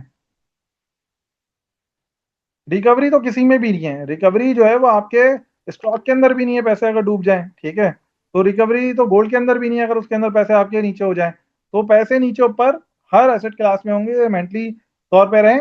एसेट बैक फाइनेंसिंग में फायदा ये है कि आपके पैसे ऊपर नीचे नहीं होंगे। आपका सिर्फ और सिर्फ एक साल बाद अगर जो पोस्ट डेटेड चेक है वो एक साल बाद हो सकता है डिले होके एक आध महीना 2 महीना डिले हो जाए, मैक्सिमम ये होगा, इससे ज्यादा नहीं होता, क्योंकि हमारे पिछले 3 सालों में कभी भी कोई इस तरह का नहीं होता। ठीक है, एग्जिट बेस इसके चार्जेस इस तरह से लेता है, जब भी कोई इन्वेस्टर ऑन बोर्ड आता है ना हमारे पास कि यार मुझे एसेट बैक फाइनेंसिंग में इन्वेस्ट करना है, तो उससे ऑन बोर्डिंग फीस होती है हमारी 25,000 रुपीज। ठीक है, तो वो 25,000 वन टाइम फीस होती है, वो हर टाइम पे नहीं होती। लेकिन आप हमारे साथ ऑन बोर्ड आ जाते हैं, फिर जो जो अच्छे बिजनेसेस आते हैं हम वो आपको दिखा रहे होते हैं। एग्जिट बेस एक प्राइवेट लिमिटेड कंपनी SEC पे रजिस्टर्ड कंपनी है और हम एज अ मीडिएटर के तौर पे काम करते हैं। हमारी कोलैबोरेशन बहुत सारी जगहों से है, जिस तरह से अभी पाकिस्तान स्टॉक एक्सचेंज के साथ कोलैबोरेशन हो रही है, नेशनल बैंक के साथ कोलैबोरेशन हो रही है। मिनिमम इन्वेस्टमेंट जो एसेट बैक फाइनेंसिंग में होती है वो 1 मिलियन की होती है। तो अगर मैं सीधा सीधा बताऊं, अच्छा इसके अंदर एसेट बैक फाइनेंसिंग में एक अच्छी चीज ये होती है कि आपको मंथली बेसिस पे पे आउट मिलता है। बाकी जो इन्वेस्टमेंट्स होती हैं उसमें क्वार्टरली मिलता है, हाफ ईयरली मिलता है या ईयरली मिलता है। एसेट बैक में सबसे अच्छा फायदा ये है मोस्ट ऑफ द टाइम कि आपको मंथली बेसिस पे पे आउट मिलता है। तो अगर मैं इसका समराइज करूं तो 1 मिलियन अगर आप इन्वेस्ट करेंगे ना, तो आपको मंथली बेसिस पे 15,000 से 16,500 के दरमियान जो है वो अमाउंट मिल रहा होगा। हर कंपनी पे वो वेरी कर रहा होता है। मिनिमम 15,000 मिल रहा होता है, मैक्सिमम जो है वो तकरीबन 16,500 आपको मिल रहे होते हैं। 1 साल तक मंथली मिलता है ना, जो आपका प्रॉफिट होता है। जैसे 1 मिलियन आपने इन्वेस्ट किए तो वो 1 साल के लिए इन्वेस्ट होते हैं। तो 1 मिलियन पे मंथली बेसिस पे लेट्स सपोज 15,000 मिलते रहते हैं और 1 मिलियन साल के एंड में आपको रिटर्न हो जाता है। अगर 1 साल बाद आप बोलते हैं कि नहीं मुझे दोबारा से री इन्वेस्ट करना है, तो वो दोबारा जो है वो री इन्वेस्ट हो जाता है अमाउंट उसके अंदर आपके स्टॉक के उसी कंपनी में अगर उसको जरूरत है, या अगर कोई दूसरी कंपनी है उसमें अगर जरूरत है तो उसमें री इन्वेस्ट हो जाता है। ठीक है, इससे कोई रिलेटेड सवाल है? इसमें मंथली इन्वेस्टमेंट का कॉन्सेप्ट नहीं होता। मंथली, हाँ इसमें मंथली इन्वेस्टमेंट का कॉन्सेप्ट नहीं होता क्योंकि मिनिमम 1 मिलियन चाहिए होता है ना। हमारे पास जो लोग आते हैं ना जिन्हें इन्वेस्टमेंट चाहिए होती है वो 1 करोड़ 2 करोड़ 3 करोड़ 5 करोड़ इस तरह से चाहिए होता है। तो अगर हम 1 मिलियन से कम किसी का लेंगे ना तो हमारे लिए मैनेज करना मुश्किल है। तो मंथली बेसिस पे अगर 1 मिलियन है आपका तो वो एक अलग बात है जो लोगों के पास नहीं होता। इसके अंदर रजिस्टर करने का तरीका सिंपली ये है कि आप ये शरिया कंप्लाइंट एसेट बैक फाइनेंसिंग इसका लिंक है। इसके लिंक को मैं आपको चैट में शेयर कर देता हूँ, ग्रुप में भी शेयर कर दूंगा। तो बस यहाँ पे जाके अपने आप को रजिस्टर कर लें। चैट क्यों नहीं खुल रहा? इसको रजिस्टर कर लें और फिर उसके बाद कर लें। How do we get their due diligence on the investor side part. हाँ, जब हमारी ये जो मैंने आपको जिस तरह से सारी चीजें दिखाई है ना, तो हम ये इन्वेस्टर को सारी चीजें दिखाते हैं ओपन करके। अभी तो क्योंकि जाहिर सी बात है पब्लिक वो हो रहा है तो उसमें बहुत ज्यादा डिटेल में नहीं दिखाई, लेकिन जो ऑन बोर्डेड इन्वेस्टर होगा, रजिस्टर्ड इन्वेस्टर, उसको हम ये सारी चीजें दिखाएंगे किस तरह से। 10 people monthly 1 lakh can come 1 million. हाँ लेकिन वो 10 पीपल खुद अपना ग्रुप बनाए और हमें 1 मिलियन कर दे, हम 10 लोगों को नहीं कर सकते, बहुत मुश्किल काम है। Minimum time duration of investment, अच्छा देखिए इसके अंदर दो चीजें हैं। जो ज्यादातर हमारे पास बिजनेसेस आते हैं उनमें 1 ईयर का लॉक इन पीरियड होता है, लेकिन बहुत सारे ऐसे भी बिजनेसेस आते हैं जिनको 2 महीने के लिए चाहिए होती है। तो 2 से 3 महीने सबसे शॉर्ट पीरियड है, और जो दूसरा है वो 1 ईयर है। हाँ अगर देखें कोई अगर पहले जाएगा तो हम इसको बड़ा क्लियर बता देते हैं कि अगर आपको 2-3 महीने में चाहिए तो आपको इन्वेस्टमेंट ही हम उस जगह करवाते हैं जहाँ पे 2-3 महीने में रिटर्न आ जाए। लेकिन अगर 1 ईयर के लॉक इन पीरियड में आपने इन्वेस्टमेंट कर दी और आपको बीच में जरूरत है तो कोई गारंटी नहीं है हम दे सकते हैं। हम मैक्सिमम क्या करते हैं एग्जिट बेस पे, क्योंकि बहुत सारे इन्वेस्टर हैं। तो आपने फॉर एग्जाम्पल मुझे बोला 6 महीने बाद या 7 महीने बाद यार मुझे बहुत अर्जेंट जरूरत पड़ गई है, मुझे नहीं पता था इसका, तो हम ये गारंटी नहीं लेंगे कि हम आपको देंगे ही। लेकिन हम क्या करते हैं दूसरे जो इन्वेस्टर हमारे पैनल पे होते हैं उनको हम पिच करते हैं। अगर उनमें से कोई आ जाता है तो फिर हम आपके पैसे जो है वो उससे आपको पैसे वापस करवा देते हैं और उसको मंथली बेसिस पे रिटर्न मिलना शुरू हो जाता है। ये चीज हो जाती है। लेकिन ये है कि इसकी कोई हम वो नहीं लेते गारंटी, क्योंकि हो सकता है कि वो उस टाइम पे कोई इन्वेस्टर अवेलेबल नहीं हो, फिर आप बोले यार आपने तो बोला था तो हाँ मुराबाहा बेस्ड फाइनेंसिंग का हमारे पास फतवा है। आप नेट पे जाके भी मुराबाहा बेस्ड फाइनेंसिंग अगर सर्च करेंगे तो आपको डिटेल मिल जाएगी। रजिस्ट्रेशन फीस सिर्फ जो इन्वेस्टर हमारे साथ इन्वेस्ट करना चाह रहे हैं ना, तो अभी अगर लिंक पे जाके आप रजिस्टर करते हैं उसके बाद हमारी एक 1-on-1 मीटिंग होती है। आपको अगर समझ में आता है हमें करना है तो 1 टाइम 25,000 रजिस्ट्रेशन फीस है बस। इन्वेस्टर की ड्यू डिलीजेंस सिर्फ यहाँ तक करते हैं कि उसके बाद जो इनकम सोर्स है ना वो कहाँ से आ रही है, तो ब्लैक का पैसा तो नहीं है। सिर्फ ये चीज देखते हैं, बाकी और चीजें नहीं देखते। जैसे जो बिजनेस ओनर है उसकी तो सब चीजें देखते हैं ना, क्योंकि पैसा हम उसे दे रहे हैं। इन्वेस्टर का सिर्फ ये देखते हैं कि भाई इसके बाद जो पैसा है वो लिजिट सोर्स से है या नहीं है, वरना हम बाद में फंस जाएंगे या बिजनेस ओनर फंस जाएगा। ठीक है, यहाँ तक बात क्लियर हो गई, एसेट बैक फाइनेंसिंग समझ में आ गया, ताकि हम फिर आगे बढ़े। इसमें कोई सवाल है तो बताएं। बता चुका हूँ ना, मिनिमम मिनिमम टाइम ड्यूरेशन जो है वो हमारे पास 1 ईयर है और 2 to 3 मंथ है। तो या तो 3 मंथ के लिए इन्वेस्ट करेंगे या 1 ईयर के लिए करेंगे। ठीक है, ज्यादातर हमारे पास 1 ईयर वाला है। ठीक है,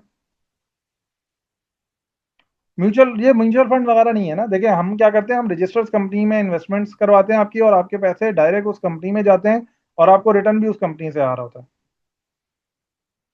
अच्छा, जो रेट्स, जो प्रॉफिट रेट है ना, वो डिपेंड करता है कि जो कंपनी जिस टाइम आप हमारे पास आ रहे हैं ना, उस टाइम पे कौन सी कंपनी मौजूद है। अगर उसके प्रॉफिट मार्जिन अच्छे हैं तो आपको प्रॉफिट मार्जिन अच्छे मिल जाते हैं। अगर उसके प्रॉफिट मार्जिन कम है, क्योंकि हम कैश फ्लो स्टेटमेंट से हम ये देखते हैं, तो उसके हिसाब से हमें बताता है। देखिए एनबीएफसी में क्या होता है, नॉन बैंकिंग फाइनेंसिंग में, कि आप हमारे बैंक में पैसे देते हैं, इसमें से कोई भी पैसा एग्जिट बेस के अकाउंट में नहीं आता, जो कंपनी होती है उसी के अकाउंट में आता है, और वो कंपनी रजिस्टर्ड कंपनी होती है। ठीक है। नहीं, बॉन्ड्स वगैरह कुछ नहीं होता, बॉन्ड्स में तो हम खुद भी इन्वेस्ट नहीं करते, उसका कोई फायदा नहीं है। ठीक है, एसेट बैक के बारे में क्लियर हो गया? यस कर दें, नो कर दें जल्दी से, ताकि फिर हम आगे चलें इसको। एसेट बैक फाइनेंसिंग के बारे में समझ में आ गया? कोई सवाल तो नहीं है, कोई कंफ्यूजन तो नहीं है? बाकी जिन लोगों को करना होगा वो ये फॉर्म फिल कर दें। ठीक है। और जिन लोगों को ज़्यादा डिटेल में करनी होगी तो मेरा मास, जो मेरा वो है ना कैलेंडर वाला लिंक जो है, मीटिंग लिंक अरेंज करने वाला, तो उसको जो है वो ग्रुप पे शेयर कर दिया, तो वहां से लोग जो है वो मीटिंग बुक कर लेंगे, हम ऑनलाइन 1-on-1 मीटिंग कर लेंगे उसके बाद। ठीक है। ओके, फॉर्म वगैरह ग्रुप के अंदर हम शेयर कर देंगे, अभी चैट की वजह से वो आगे पीछे जा रहे हैं। ठीक है, यहाँ तक क्लियर हो गया। अब हम आ जाते हैं यहाँ पे। ओके, अब हम यहाँ पे दोबारा आ जाते हैं।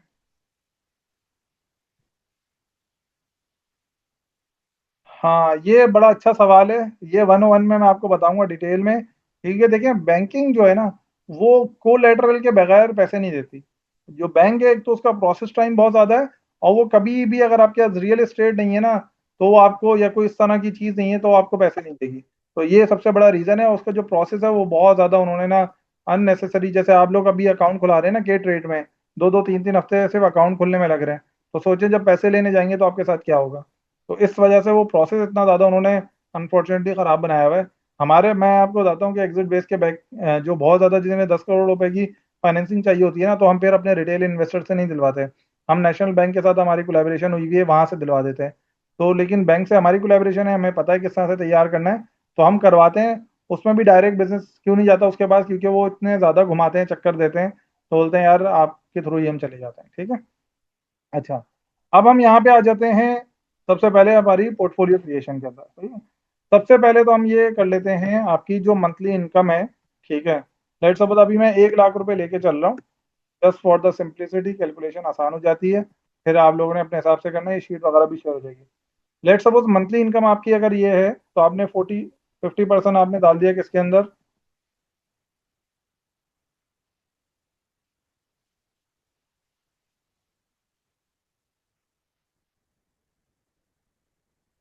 ठीक है। मंथली इनकम अगर लेट्स सपोज आपकी 1 लाख रुपए है, ठीक है। आपके एक्सपेंस हमने कंसिडर कर लिए 50%। ठीक है। एंटरटेनमेंट हमने कंसीडर कर ली 25%। इन्वेस्टमेंट, अच्छा अभी मैं बात कर रहा हूँ मंथली के ऊपर। इंटरटेनमेंट का मतलब है आपने खाना पीने के लिए बाहर जाना है, शादियों में जाने लोग है, वो उस तरह की, उस चीज़ में इंटरटेनमेंट में आता है खर्च करते। ठीक है। 20% आपने डाल लिया इन्वेस्टमेंट, और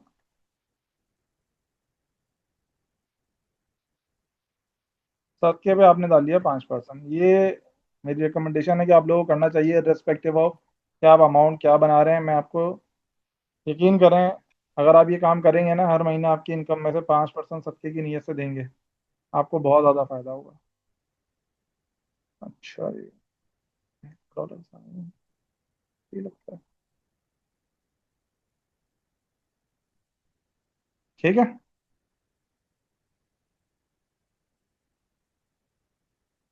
ओके, तो ये आपका बन गया मंथली एक्सपेंसेस। ठीक है, कि भाई आपका अगर लाख रुपए, अब जो भी आपकी इनकम है वो आप इस फॉर्मूले के तहत डिसाइड कर सकते हैं, लेकिन आपने ये फॉर्मूला जो है वो अपने पास इंप्लीमेंट करना है, ताकि इस फॉर्मूले के हिसाब से आप चलते रहें। ठीक। अब आपकी जो इन्वेस्टमेंट का अमाउंट आ गया वो आ गया 20,000 रुपये। सही है। अब ये मंथली की मैं बात कर रहा हूँ, जो मंथली आपने इन्वेस्ट करना है एसेट क्लास के अंदर, वो अभी ये, अच्छा मंथली एसेट बैक फाइनेंसिंग नहीं होती, नहीं हो सकती, तो हमने उसको हटा दिया। मैं अब यहाँ पे बना रहा हूँ कि मंथली में क्या हो सकता है। मंथली आप गोल्ड में डाल सकते हैं, सिल्वर में डाल सकते हैं, ठीक है, स्टॉक्स में डाल सकते हैं, एंड देन वीपीएस में डाल सकते हैं। ठीक है। मंथली इन 3 जगहों पे डाल सकते हैं, म्यूचुअल फंड में, क्योंकि आप स्टॉक्स में और वीपीएस में डाल लें, म्यूचुअल फंड और ईटीएफ में डालने की ऐसा जरूरत नहीं है। ठीक है। तो आपने क्या किया कि आपने बोला यार मैं हर महीने ना जो भी मेरे पास इन्वेस्टमेंट आती है, यस क्रिप्टो। थैंक यू यार। क्रिप्टो। आपने बोला कि यार मेरे पास जो मंथली इन्वेस्टमेंट आती है ना, जो भी इन्वेस्टमेंट डालनी है उसका 15% डालूंगा मैं गोल्ड के अंदर, ठीक है। 10% मैं डालूंगा सिल्वर के अंदर। स्टॉक्स, वीपीएस के अंदर मैं 20% डालूंगा, ठीक है। मैं इसको सम कर लेता हूँ यहाँ पे। ठीक है, 30% हो गया। फिर उसके बाद 60% डालूंगा मैं तकरीबन, या 50% ले लें स्टॉक्स के अंदर डालूंगा। और फिर 20% जो है वो मैं क्रिप्टो के अंदर डालूंगा, सही। अच्छा, क्रिप्टो के अंदर थोड़ा सा कम कर लेते हैं क्योंकि बहुत सारे लोग जो है परेशान होते हैं, तो क्रिप्टो के अंदर मैं सिर्फ करूंगा यहाँ पे 10%। और यहाँ से स्टॉक के अंदर मैं बढ़ा दूंगा। स्टॉक कहाँ कर रही है, गोल्ड को मैं 20% कर दूंगा, ठीक है। और यहाँ पे स्टॉक को 60%।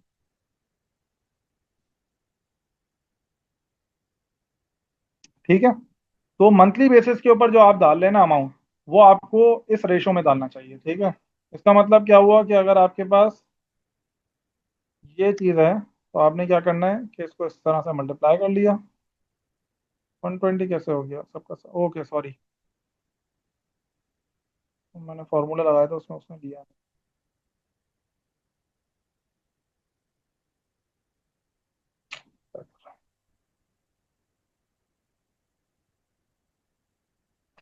क्या प्रॉब्लम है यार।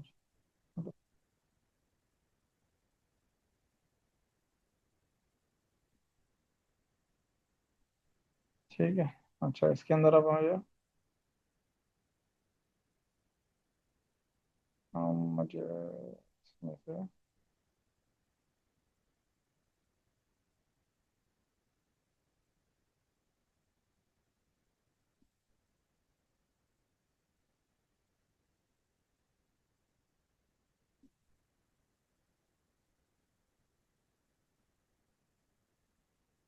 ठीक है। अच्छा आप देखें ये अमाउंट ये इस तरह से क्यों किया हुआ है, सही है। अब देखिए, अब हो गया करेक्ट यार, हो जाती है गलती, क्या हो गया हम लोग तो बस।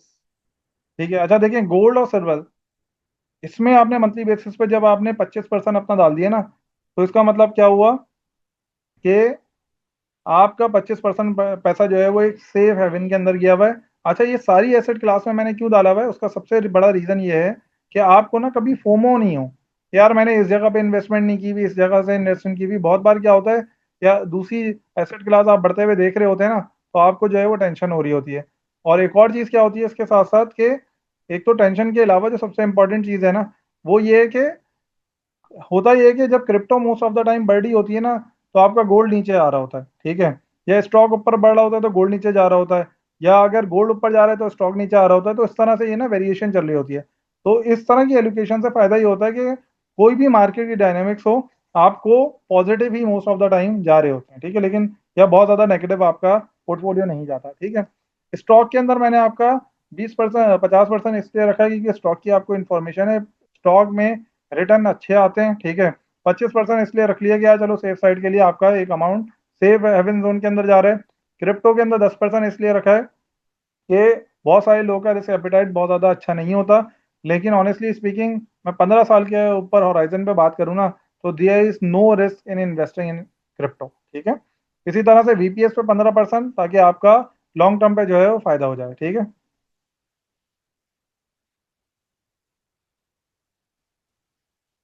मीनिंग एग्जाम्पल के लिए 20 के इन्वेस्ट होंगे गोल्ड। अच्छा, अब ये 20 के का जो परसेंट, नहीं 20 के का अब मैं परसेंटेज यहाँ पे डाल रहा हूँ ना, ठीक है। अब क्या किया मैंने, इसको D7 हो गया। अब मैं इसको यहाँ पे फॉर्मूला कर देता हूँ यार, एक तो ये फॉर्मूला जो है ना,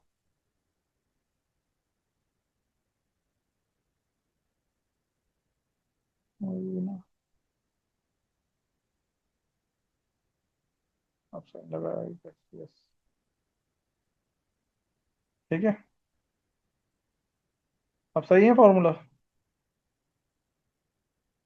ठीक है, उसको सम भी कर लेते हैं फॉर द सेफ साइड के, यहाँ जो अमाउंट हमने बोला हुआ था वही अमाउंट लगा हुआ है।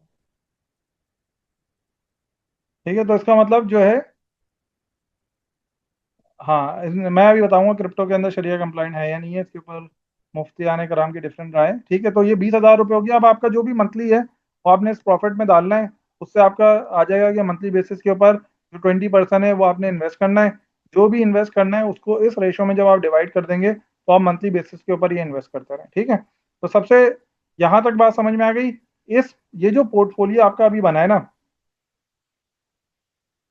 ऑनलाइन प्लेटफॉर्म बहुत सारे हैं गोल्ड एंड सिल्वर के लिए। जिस कंट्री में आप रहते हैं वहां पे सिर्फ सर्च करें how to buy online gold, वहां से आपको मिल जाएगा। और ये सारा का सारा ऑनलाइन ही बाय हो रहा होगा, ठीक है।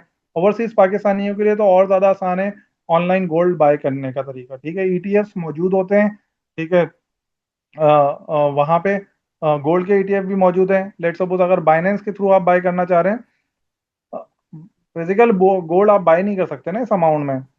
मतलब 3,000 में फिजिकल गोल्ड कैसे बाय होगा।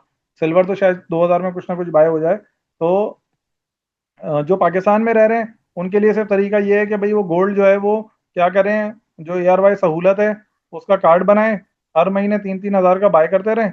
और जब वो 1 तोला का पैसा हो जाए तो 1 तोला के गोल्ड बार अपने पास ले लें, ठीक है। सिल्वर इस टाइम पे ऑनलाइन बाय करने की कोई इतने ज़्यादा ऑप्शन मौजूद नहीं है।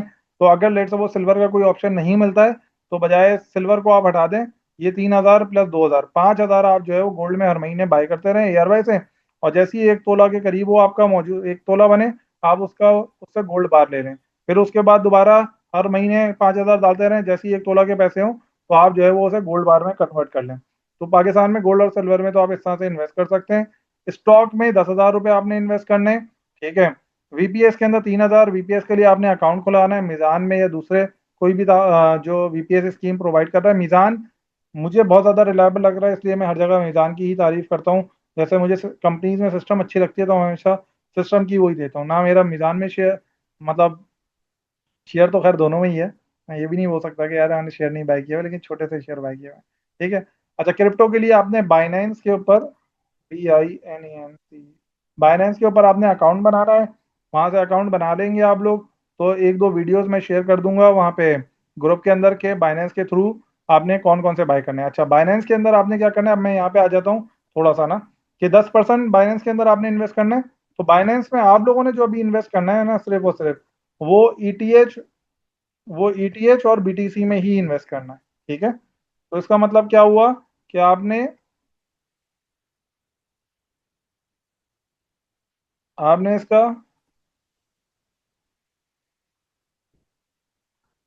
50% आपने जो है वो उसके अंदर ईटी है बीटीसी में डालना है। और इसी तरह से 50% जो है वो आपने इसका,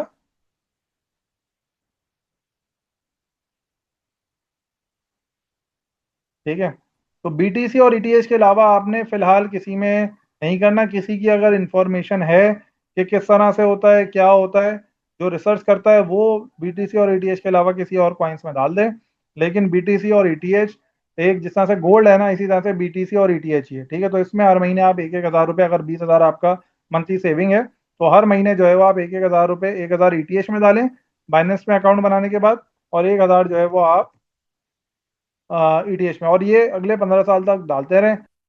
और जैसे जैसे आपका इनकम बढ़ती रहे तो इसका मतलब ये 20,000 की जगह इंशाल्लाह एक वक्त आएगा आप लोग किसी का 2 लाख हो चुका होगा, किसी का 3 लाख हो चुका होगा। तो उसके हिसाब से आप मंथली बेसिस पे जो ये रेशियोज हैं वो आप डालते चले जाएं, ठीक है। हाँ, तो बस जमशेद भाई जब आप डालने वाले हो ना बीटीसी में तो हम सबको बता दीजिएगा ताकि हम जो है वो पैसे निकाल लें, क्योंकि जैसे ही आप डालते हैं तो मार्केट क्रैश हो जाती है, ठीक है। तो बीटीसी और ईटीएच में आपने इस तरह से डालना है, इसके अलावा किसी और क्रिप्टो में नहीं डालना। वीपीएस में अकाउंट खोलें मीज़ान के अंदर, ठीक है। मीज़ान तहफ़्फ़ुज़ में ये लाजमी काम कर लें। थोड़ा सा एक महीना आपकी एफर्ट्स लगेगी या सोलाना वगैरह ना, क्योंकि मैं यहाँ पे जब बात कर रहा हूँ तो मैं उन लोगों के लिए बात कर रहा हूँ जिन्हें बिल्कुल भी नॉलेज नहीं है। तो इस वजह से मैं इसके अंदर जो है वो ज़्यादा डिटेल में नहीं जा रहा। लेकिन ये कि सोलाना मैं खुद इन्वेस्ट करता हूँ सोलाना के अंदर ना, लेकिन मैं रिकमेंड नहीं करूँगा। मैं भी वो चीज़ रिकमेंड कर रहा हूँ जिन लोगों की कोई नॉलेज नहीं है और बिल्कुल सेफ साइड पे चीज़ है। मैं सिर्फ उस चीज़ का लोगों को मशवरा दे रहा हूँ ताकि उनका कोई भी लॉस ना हो, ठीक है। अच्छा, फिर उसके बाद स्टॉक के अंदर अब यहाँ पे है इंटरेस्टिंग चीज। अब ये जो स्टॉक में 10,000 इन्वेस्ट करने हैं ना आपने, अब यहाँ पे आपने 10 कंपनीज में इन्वेस्ट करने हैं, ठीक है। अब वो 10 कंपनीज कौन कौन सी हैं, मैं यहाँ से कॉपी कर लेता हूँ फिर बताता हूँ इनमें से कौन कौन सी है। लेकिन इनको आपने रिसर्च जरूर करनी है, मैंने आपको रिसर्च करने का समझाया था। अगेन ये जो मैं बात कह रहा हूँ इसके अंदर आप लोगों ने अपनी ड्यू डिलिजेंस खुद करनी है। This is not the financial advice, ठीक है। मैं सिर्फ और सिर्फ अपना एक्सपीरियंस शेयर कर रहा हूँ मैं क्या करता हूँ। बाद में कोई आके नहीं बोले यार आपने बोला था इसमें इन्वेस्ट कर दो मैंने इन्वेस्ट कर दिया, तो भाई ये कोई फाइनेंशियल एडवाइस नहीं है। मैं अपनी लर्निंग के बेसिस पे मैं सिर्फ शेयर कर रहा हूँ मैं क्या करता हूँ। फिर आप लोग जो करना है वो आप करें, ठीक है। अच्छा, फिर उसके बाद यहाँ पे आ जाएं। मारी एक अच्छी कंपनी है, मिजान सिस्टम लिमिटेड, एयरलिंक अच्छी है, हेलियन अच्छी है, नेफ्टी अच्छी है, लकी अच्छी है, एटीबी अच्छा। यहाँ पे आप इसको एक्साइड को हटा दें, साजगार अच्छी है, मिल्लत अच्छी है। अच्छा, ये कितनी हो गई वैसे, ये 10 हो गई होंगी ऊपर वाली।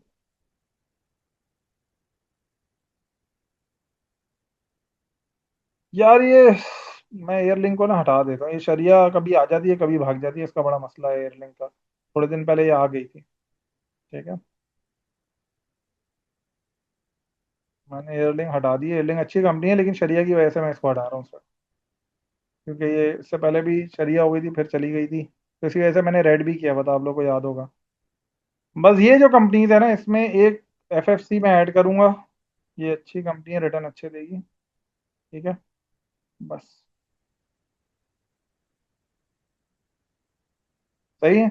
अब ये जो कंपनीज है ना, तो हर महीने इसमें एक एक हज़ार, अगर लेट से 10,000 आपका बन रहा है ना, तो एक एक हज़ार हर महीने आप इन्वेस्ट करते चले हैं, 10,000 आपके ही हो जाएंगे। 11,000 क्यों, 11 हो गई खैर। तो 1,000 अपने पास से थोड़ा सा बढ़ा लीजिएगा, ठीक है। नेशनल फूड है इसके अंदर, एनएटीएफ नेशनल फूड्स है। एंग्रो इसलिए ऐड नहीं किया, एंग्रो एक अच्छी कंपनी है बहुत ज़्यादा, लेकिन उसका जो ईयरली आरओआई है ना वो बहुत ज़्यादा अच्छा नहीं है, इसलिए मैंने ऐड नहीं किया। मैंने सिर्फ वो ऐड की है, एफएफसी शरिया हो गई है, दानिश एफएफसी शरिया हो गई है, ठीक है। तो ये जो 10 कंपनी है ना इनका ईयरली आरओआई काफ़ी अच्छे हैं, तो इस वजह से मैंने सेलेक्ट किया है। बाकी मैं अगेन वो बात कर रहा हूँ जो मैं इन्वेस्ट कर रहा हूँ ना, ठीक है। अब आप लोगों ने क्या करना है कि आप लोग, हाँ इनमें से अच्छा ये मैं दिखा देता हूँ ना यार। ये देखो ना, जो ये आप लोगों ने खुद भी सर्च करना है ना, आप लोगों को सिखाया इसलिए ना कि आप लोग खुद सर्च करो।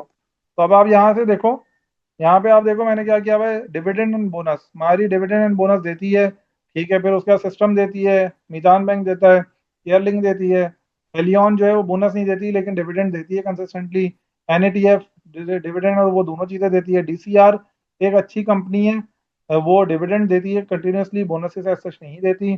लकी डिविडेंड बोनस दोनों देती है, जो आपकी एटलस बैटरी है दोनों देती है, फिर उसका साजगार ये भी दोनों चीज़ें देती है, मिल्लत ट्रैक्टर ये भी दोनों चीज़ें देती है, ठीक है। एफएफसी जो है वो भी बोनस और वो दोनों चीज़ें देती है, ठीक है। तो यहाँ से इस वजह से जो है वो आपके लिए ये अच्छी कंपनीज हैं, ठीक है। तो पोर्टफोलियो में स्टॉक में जो 10,000 आपने इन्वेस्ट करने हैं वो इन 10 कंपनीज के अंदर, अब 1,000 आप लोग मिला लेना, ये 10 तो बस देख लेना कैसे मिला। तो हर कंपनी में आपने हजार हजार रुपए इन्वेस्ट कर दिए, तो अगर आपका 20,000 रुपए था तो उसमें से 3,000 रुपए चले गया गोल्ड में, 2,000 चले गया आपका सिल्वर में, 10,000 रुपए को आपने 10 हिस्सों में डिवाइड करके 1,000 रुपए अपने बच्चे को जो दे रहे थे पॉकेट मनी, उससे बोला यार मेरे 1,000 यहाँ कम पड़ रहे हैं, एक कंपनी और है वो तुम्हारे लिए मैं कर रहा हूँ। यार वेटेज वगैरह के तो उस पर नहीं पड़े। ये अच्छा, ये पोर्टफोलियो जो बना रहा हूँ ना, मैं अज्यूम कर रहा हूँ कि आप बहुत ज़्यादा ना टेंशन नहीं लें, सोचे नहीं, ठीक है। वेटेज वगैरह के चक्कर में पड़ेंगे ना तो वो बहुत ज़्यादा फिर आपने रिसर्च अपने बेसिस पे करनी पड़ेगी। अगर आप रिसर्च कर सकते हैं तो आप करें, बिल्कुल करें, तो वो ज़्यादा बेहतर है। लेकिन उसमें फिर आपको कंटिन्यूसली, अभी मैं ये जो पोर्टफोलियो बना रहा हूँ ये वो है कि अगले 15 साल तक इन कंपनीज में, इन एसेट क्लास में आंखें बंद करके बस पैसे डालते चले जाएं। और फिर जब वो 15 साल बाद इंशाल्लाह आप सबके पास जो है, डिपेंडिंग अपॉन के मंथली आप क्या अमाउंट डाल रहे हैं, मंथली अगर 1 लाख रुपए का अमाउंट डाल लेना तो अगले 15-20 साल बाद आपके पास इंशाल्लाह 50-60 करोड़ रुपए तो अपने बैंकों में मौजूद होंगे इंशाल्लाह, ठीक है। तो 20,000 रुपए हैं आपके, तो ये मैं एक्सेल का फॉर्मेट प्रॉपर बना के ना ग्रुप के अंदर भी शेयर कर दूंगा, ताकि आप लोग अपना मंथली अमाउंट डाल के या अपनी सैलरी डालेंगे और वहाँ पे कैलकुलेट होके आ जाएगा कि एसेट क्लास में कितना डालना चाहिए। अभी सिर्फ मंथली की बात हो रही है, जिनके पास कैपिटल अमाउंट अभी पड़ा हुआ है उसके लिए जो है वो मैं आपके साथ अभी शेयर कर रहा हूँ थोड़ी देर में, कि जिनके पास अभी 3 मिलियन 4 मिलियन पड़ा हुआ है वो क्या कर सकते हैं, ठीक है। क्योंकि मैंने बोला कि अभी गोल्ड भी ऊपर गया हुआ है, सिल्वर भी ऊपर गया हुआ है, स्टॉक भी ऊपर गई हुई है, तो ये थोड़ा सा रिस्की टाइम है कि आप लमसम अमाउंट डालें। उनके लिए मैं आपको बता रहा हूँ कि अभी आपने क्या करना है, अभी सिर्फ आप, क्योंकि मंथली तो सबने ही करना है ना, चाहे वो उसके बाद लमसम पड़ा हुआ है नहीं पड़ा हुआ, मंथली तो उसने डालना ही डालना है। तो उसके लिए पहले समझ लें। तो अगर अब 20,000 रुपये आपका, तो गोल्ड में 3,000 चला जाएगा, सिल्वर में 2,000, ठीक है, स्टॉक में 10,000, वीपीएस में 3,000 और क्रिप्टो के अंदर 2,000। जो स्टॉक है और वीपीएस के अंदर भी जो जाएगा वो इक्विटी में जाएगा आपका, ठीक है। आप उससे बोलेंगे यार मुझे इक्विटी फंड में डालना है आपके वीपीएस। और क्रिप्टो में ईटीसी, ईटीएच और बीटीसी में 1000 चले जाएगा, और 10 कंपनीज ये हो गई, ठीक है। एक्सेल फॉर्मेट प्रॉपर बना के आप लोगों के साथ शेयर करेंगे। वहां पे आप सिर्फ अपनी ये यहाँ पे मंथली अमाउंट डालेंगे, बाकी सारा ऑटोमेटिकली कैलकुलेटर होके आपके पास मिल जाएगा। अभी सिर्फ समझने पे फोकस करें। मुझे ये बताएं, यहाँ तक समझ में आ गया? समझ में आ गया? कोई जो जो सवाल है वो पूछते चले आए कोई। ओके गुड है, ठीक है। अब इस तरह के पोर्टफोलियो से पता है फायदा क्या है, कि आपको ये टेंशन नहीं होगी यार कि क्रिप्टो ऊपर जा रहा है काश में डाल देता, यार सिल्वर ऊपर जा रहा है काश में डाल देता, गोल्ड ऊपर जा रहा है काश में डाल देता, स्टॉक ऊपर जा रहा है काश में डाल देता। ये जो काश है ना खत्म हो जाएगा। अच्छा, बीटीसी शरिया कंप्लाइंट क्यों है? अगर गोल्ड शरिया कंप्लाइंट है ना तो बीटीसी भी शरिया कंप्लाइंट है, क्योंकि बीटीसी, देखो शरिया कंप्लाइंट क्या चीज होती है? शरिया कंप्लाइंट वो होती है कि वो किसी ऐसी इलीगल चीज में ना हो, ठीक है। तो शरिया कंप्लाइंट कोई इट्स सेल्फ इलीगल चीज नहीं है, ठीक है। बीटीसी एक टेक्नोलॉजी है, और उस टेक्नोलॉजी को सब लोगों ने एक्सेप्ट किया। गोल्ड की प्राइस क्यों है? क्योंकि बहुत सारे लोगों ने बोला कि यार गोल्ड जो है वो मैं खरीदना चाहता हूँ, तो लोगों ने मार्केट ने वैल्यू सेट कर दी कि हाँ ये वैल्यू सेट हो गई। इसी तरह से बीटीसी एक डिजिटल गोल्ड है, जिसकी सब लोगों ने मिलकर डिसाइड किया कि यार ये प्राइस होनी चाहिए, और सब उसमें मुत्तफिक है और उसकी बाइंग एंड सेलिंग कर रहे हैं। तो इसलिए बीटीसी जो है वो और एक टेक्नोलॉजी है। और इसी तरह से ईटीएच जो है वो एक टेक्नोलॉजी कंपनी है, जैसे सिस्टम लिमिटेड एक टेक्नोलॉजी कंपनी है ना, तो ईटीएच आसान लफ्जों में एक टेक्नोलॉजी कंपनी है। और जब हम ये इन्वेस्ट कर रहे हैं तो एक्चुअली हम उस कंपनी के शेयर बाय कर रहे हैं। ईटीएच जब हम बाय कर रहे हैं ना इथीरियम, तो वो उस कंपनी के हम शेयर बाय कर रहे हैं। हाँ, वीपीएस का जो है अलग से अकाउंट खुलेगा, जैसे मैंने दिखाया था ना मिजान बैंक, इसकी उस वेबसाइट पे जाएंगे तो यहाँ से पूरी डिटेल बताई भी होगी कैसे अकाउंट खोलना है क्या खोलना है। तो यहाँ से इसका अलग से अकाउंट खुलेगा, बिल्कुल ऐसे ही है, ठीक है। वीपीएस का अकाउंट खुलेगा। यार एयरवाई सहूलियत का तो बहुत अच्छा एक्सपीरियंस है उनकी, बस उस पे जाएं, फिजिकल आउटलेट पे जाएं, फौरन बन जाता है, फौरन जो है वो इंस्टॉलमेंट हो जाती है, मतलब कार्ड देते हैं वो, उसी टाइम पे आप इन्वेस्ट कर सकते हैं।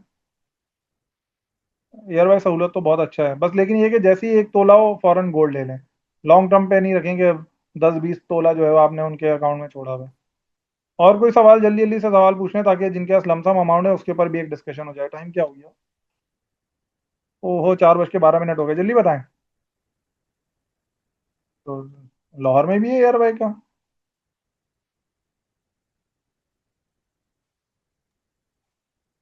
बाइनेंस की फीस की आपको टाइप टेंशन करने में नहीं? टाइप करने में सर टाइम लगेगा। एआरवाई क्या उसी करंट वैल्यू के ऊपर देता है या फिर उसका क्या सिस्टम करंट है? वैल्यू पे देता है जो मार्केट वैल्यू चल रही है। ठीक है, मतलब वो तो फिर तोला ही आपको दे रहा होगा ना, वो अब जो भी चल रही हो, क्योंकि आपने उसको पैसे दे दिए। हाँ हाँ। ठीक है। पंजाब में लाजमी अवेलेबल होगी, अरवाई बहुत बड़ा ग्रुप है, ठीक है। तो यहाँ तक क्लियर हो गई, अब हम आगे चलें। यस बोल दें, आगे चलें। ओके जबरदस्त, ठीक है। अच्छा, अब आपने क्या करना है, लेट सपोज मेरे पास कंसीडर करके मैं चलता हूँ कि यार मेरे पास 3 मिलियन पड़े हुए हैं अभी। तो अभी मुझे क्या करना चाहिए? अभी मुझे स्टॉक में इन्वेस्ट करना चाहिए या नहीं करना चाहिए, ठीक है। मैं जो कर रहा हूँ मैं वो आपके साथ शेयर कर रहा हूँ, और यही मैं इस टाइम पे इस करंट सिनेरियो में मैं ज्यादातर लोगों को सजेशन यही देता हूँ। देखिए, एग्जाम्पल के तौर पे मैं इस टाइम पे क्या कर रहा हूँ, कि मेरे पास अगर 3 मिलियन है ना, लाख, अब ये आपके पास कोई भी अमाउंट हो सकता है एक्स वाई जी, ठीक है। तो मेरे पास अगर 3 मिलियन अभी इस टाइम पड़े हुए हैं ना, जो मैंने काम किया हुआ है मैं उसको बता रहा हूँ। मैंने क्या किया, मेरे पास 3 मिलियन से मैंने उसको क्या किया, मैंने इसको इन्वेस्ट किया एसेट बैक फाइनेंसिंग के अंदर, ठीक है। एसेट बैक फाइनेंसिंग में मुझे जो इससे मंथली अमाउंट मिल रहा है ना, वो मिल रहा है तकरीबन 45,000 के आसपास, ठीक है।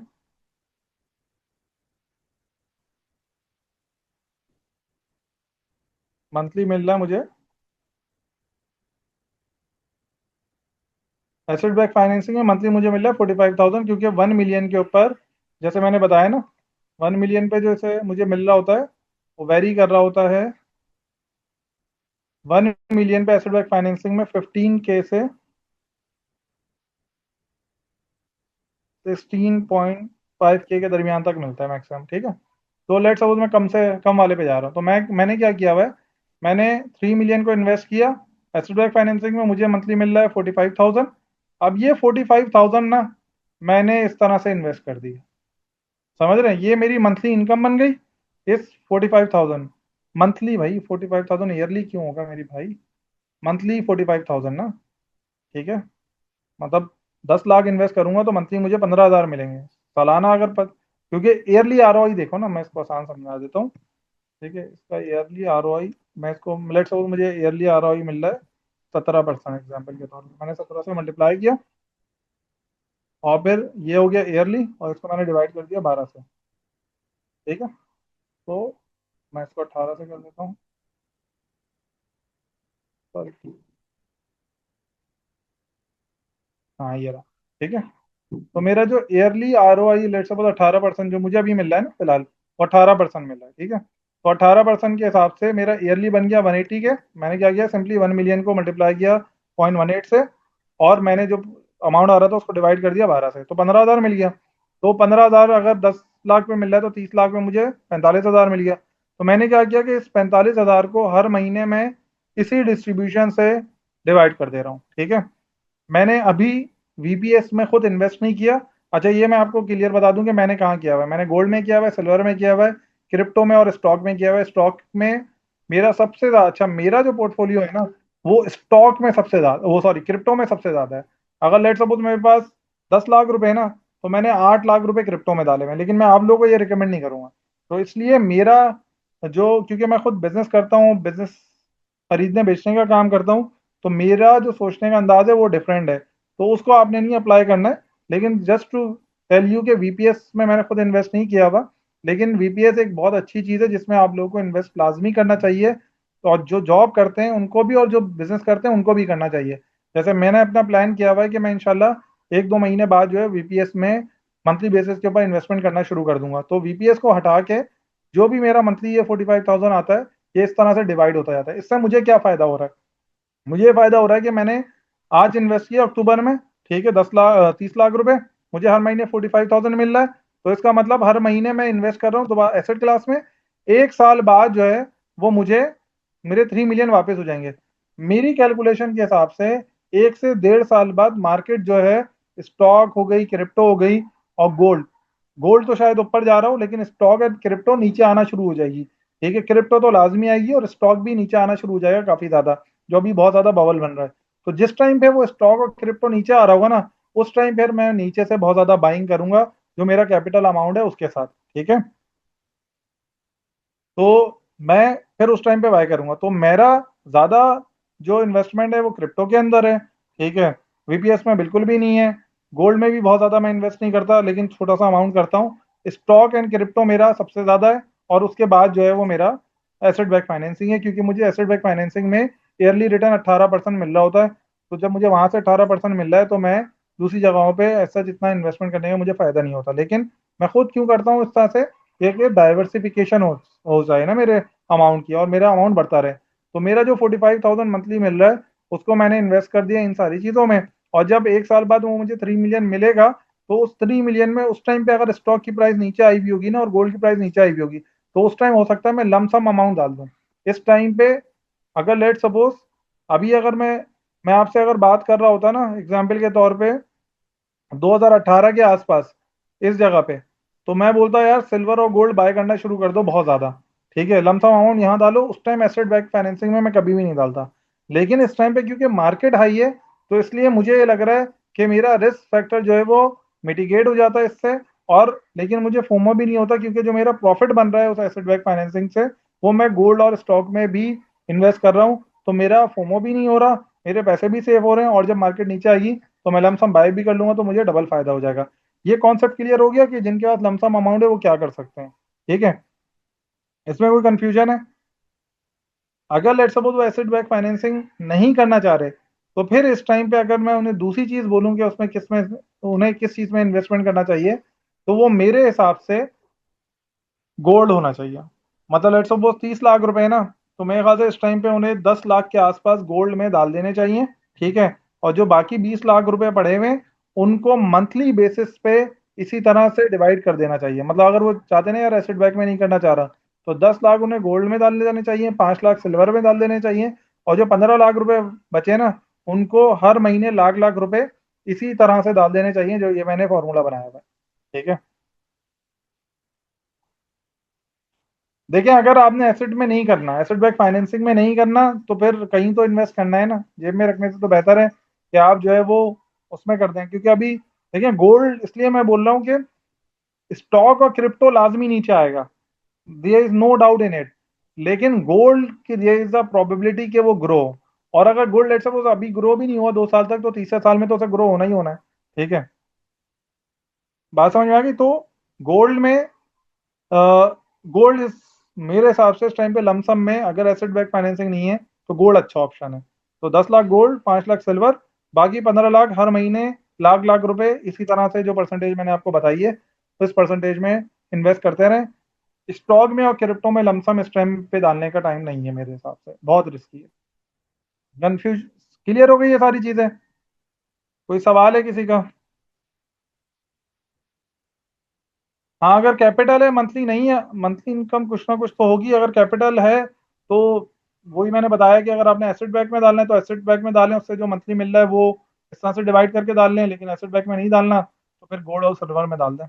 और लेट्स सपोज आपके पास 1 मिलियन है, तो इस तरह से कर लें कि 3 लाख गोल्ड में डालें, 2 लाख 2 लाख सिल्वर में डालें, और 5 लाख जो है हर महीने लाख लाख रुपए के हिसाब से आप ये इस तरह से जो मैंने परसेंटेज बताई है उस परसेंटेज में डिवाइड कर दें।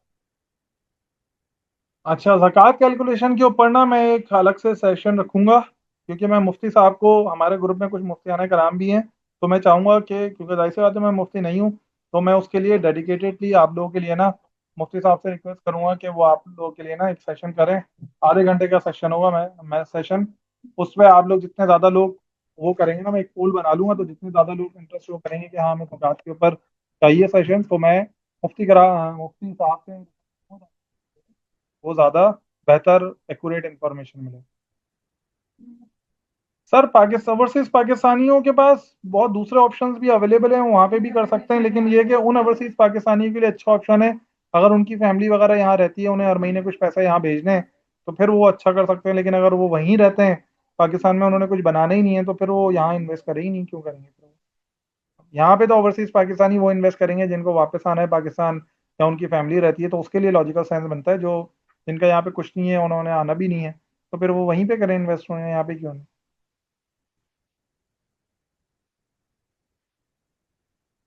हाँ, तो कार सेशन इंशाल्लाह करवाएंगे डिटेल में। ठीक है, तो मेरे ख्याल से हमारा जो आज का सेशन था उसको क्लोज करते हैं। 1.5 घंटे का सेशन हो गया, मेरे ख्याल से आप लोग भी एग्जॉस्ट हो गए होंगे। अपना फीडबैक ज़रूर बताइए, ग्रुप के अंदर ज़रूर बताइएगा। हमने आपको दो चीज़ें शेयर करनी है। एक हमने एग्जिट बेस का वो शेयर करना है, मीज़ान बैंक का तहफ़्फ़ुज़ वाला शेयर करना है। और अगर जिन लोगों के पास कैपिटल है और वो एसेट बैक फाइनेंसिंग करना चाह रहे हैं, तो उनके लिए जो मेरा 1 to 1 मीटिंग का जो कैलेंडर है वो लिंक शेयर कर देंगे, तो वहाँ से अपना कैलेंडर डायरेक्टली आप लोग बुक कर सकते हैं। एनीथिंग एल्स, किसी को कोई और सवाल? चलें, एक लास्ट सवाल ले लेते हैं। अच्छा, कोई बंदा प्रेजेंट करना चाहेगा कोई चीज़? यार, फीडबैक दे सकते हैं, वीडियो ओपन करके कोई 2-3 लोग फीडबैक दे दें, हम उनका माइक ओपन कर देंगे। ऐसा है कोई? हमें पता चले हम क्या कर रहे हैं। Financial adviser?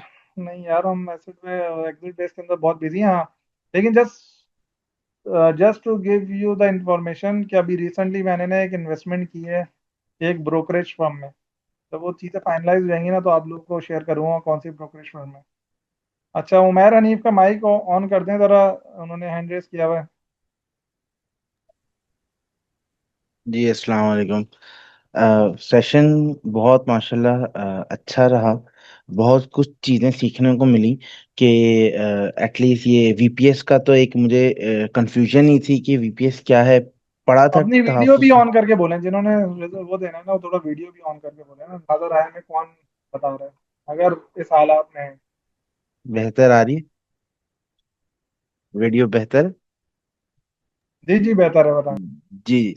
तो वीपीएस मैंने देखा था, और पहले थोड़ा सा हम अपनी लर्निंग के लिए देखते थे, लेकिन कुछ समझ में नहीं आता, तो अभी समझ में आ गया वीपीएस का। एक ईटीएफ का भी सवाल है कि ईटीएफ में क्या क्या डिफरेंस है, लेकिन इक्विटी आपने शादी फ्रेमवर्क पहले बताया था, उससे वो पढ़ के अब हमने स्टॉक्स भी निकाल लिए मैंने। कुछ स्टॉक्स मेरे और आपके अलाइन भी हुए हैं, लेकिन अभी मैंने उस पर रिसर्च नहीं करी। रिसर्च करूंगा तो उसके बाद फिर मैं आपसे इंशाल्लाह उसको शेयर करता हूँ। तो अच्छा है। मंथली अभी वो पैसे वैसे तो नहीं है, मतलब यानी कि इतनी मिलियन की इन्वेस्टमेंट तो नहीं है, लेकिन मंथली है, तो अब उसका बजटिंग बनानी है एंड देन उसमें इन्वेस्ट करना है। तो इंशाल्लाह अल्लाह अल्लाह करे कि ये हमारे लिए फायदेमंद हो, और हम जो है ना इसको वो लेते हैं। लेकिन एक एक मुझे ना एक हमेशा एक वो होता है कि 15 साल का आपने कहा ना कि 15 साल तक हम कर दें, लेकिन ना इसमें मुझे एक इस्लामिकली ये आता है कि हमें फिर रोजाना चेक करना पड़ेगा यार, अभी कितना बढ़ा, अभी कितना कम हुआ इस्लामिकली। नहीं तो अब क्यों चेक करना है आपने? जब आप लॉन्ग टर्म पे इन्वेस्ट कर रहे हैं तो आपने चेक ही नहीं करना, आपने अच्छे एसेट क्लास में डालना है और हर महीने डालते रहे बस। जैसा मैं करता हूँ, हर महीने सिर्फ पहली दूसरी तारीख को ऐप खुलती है, अमाउंट हम्म। इन्वेस्ट होता है, वो अगले महीने खुलती है। अब दुनिया ऊपर से ठीक नीचे है, हो जाए वो ऐप नहीं खुलती। ठीक तभी है, तो आपको ठीक ये है, ठीक चीजें बता रहे हैं कि है। जी आपने ये बिल्कुल। चीजें अगर रिसर्च करके करेंगे तो फिर आपको टेंशन नहीं होगी। ठीक है, ठीक है, बिल्कुल। ठीक है। जजाकल्ला। एक ही चलो। बात कहूंगा, एक ही दिल है, कितनी बार जीतेंगे। ठीक है, माशा जजाकल्ला। और कोई भाई, कोई फीडबैक देना चाह रहा हो, वीडियो ओपन करके कोई है बंदा, हैंड रेस कर दे, वो हम उसे अलाउ कर देंगे। नहीं है भाई, कोई भी नहीं है।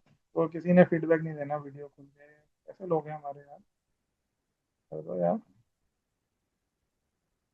चलें फिर हम अपनी जो है वो सेशन को क्लोज करते हैं।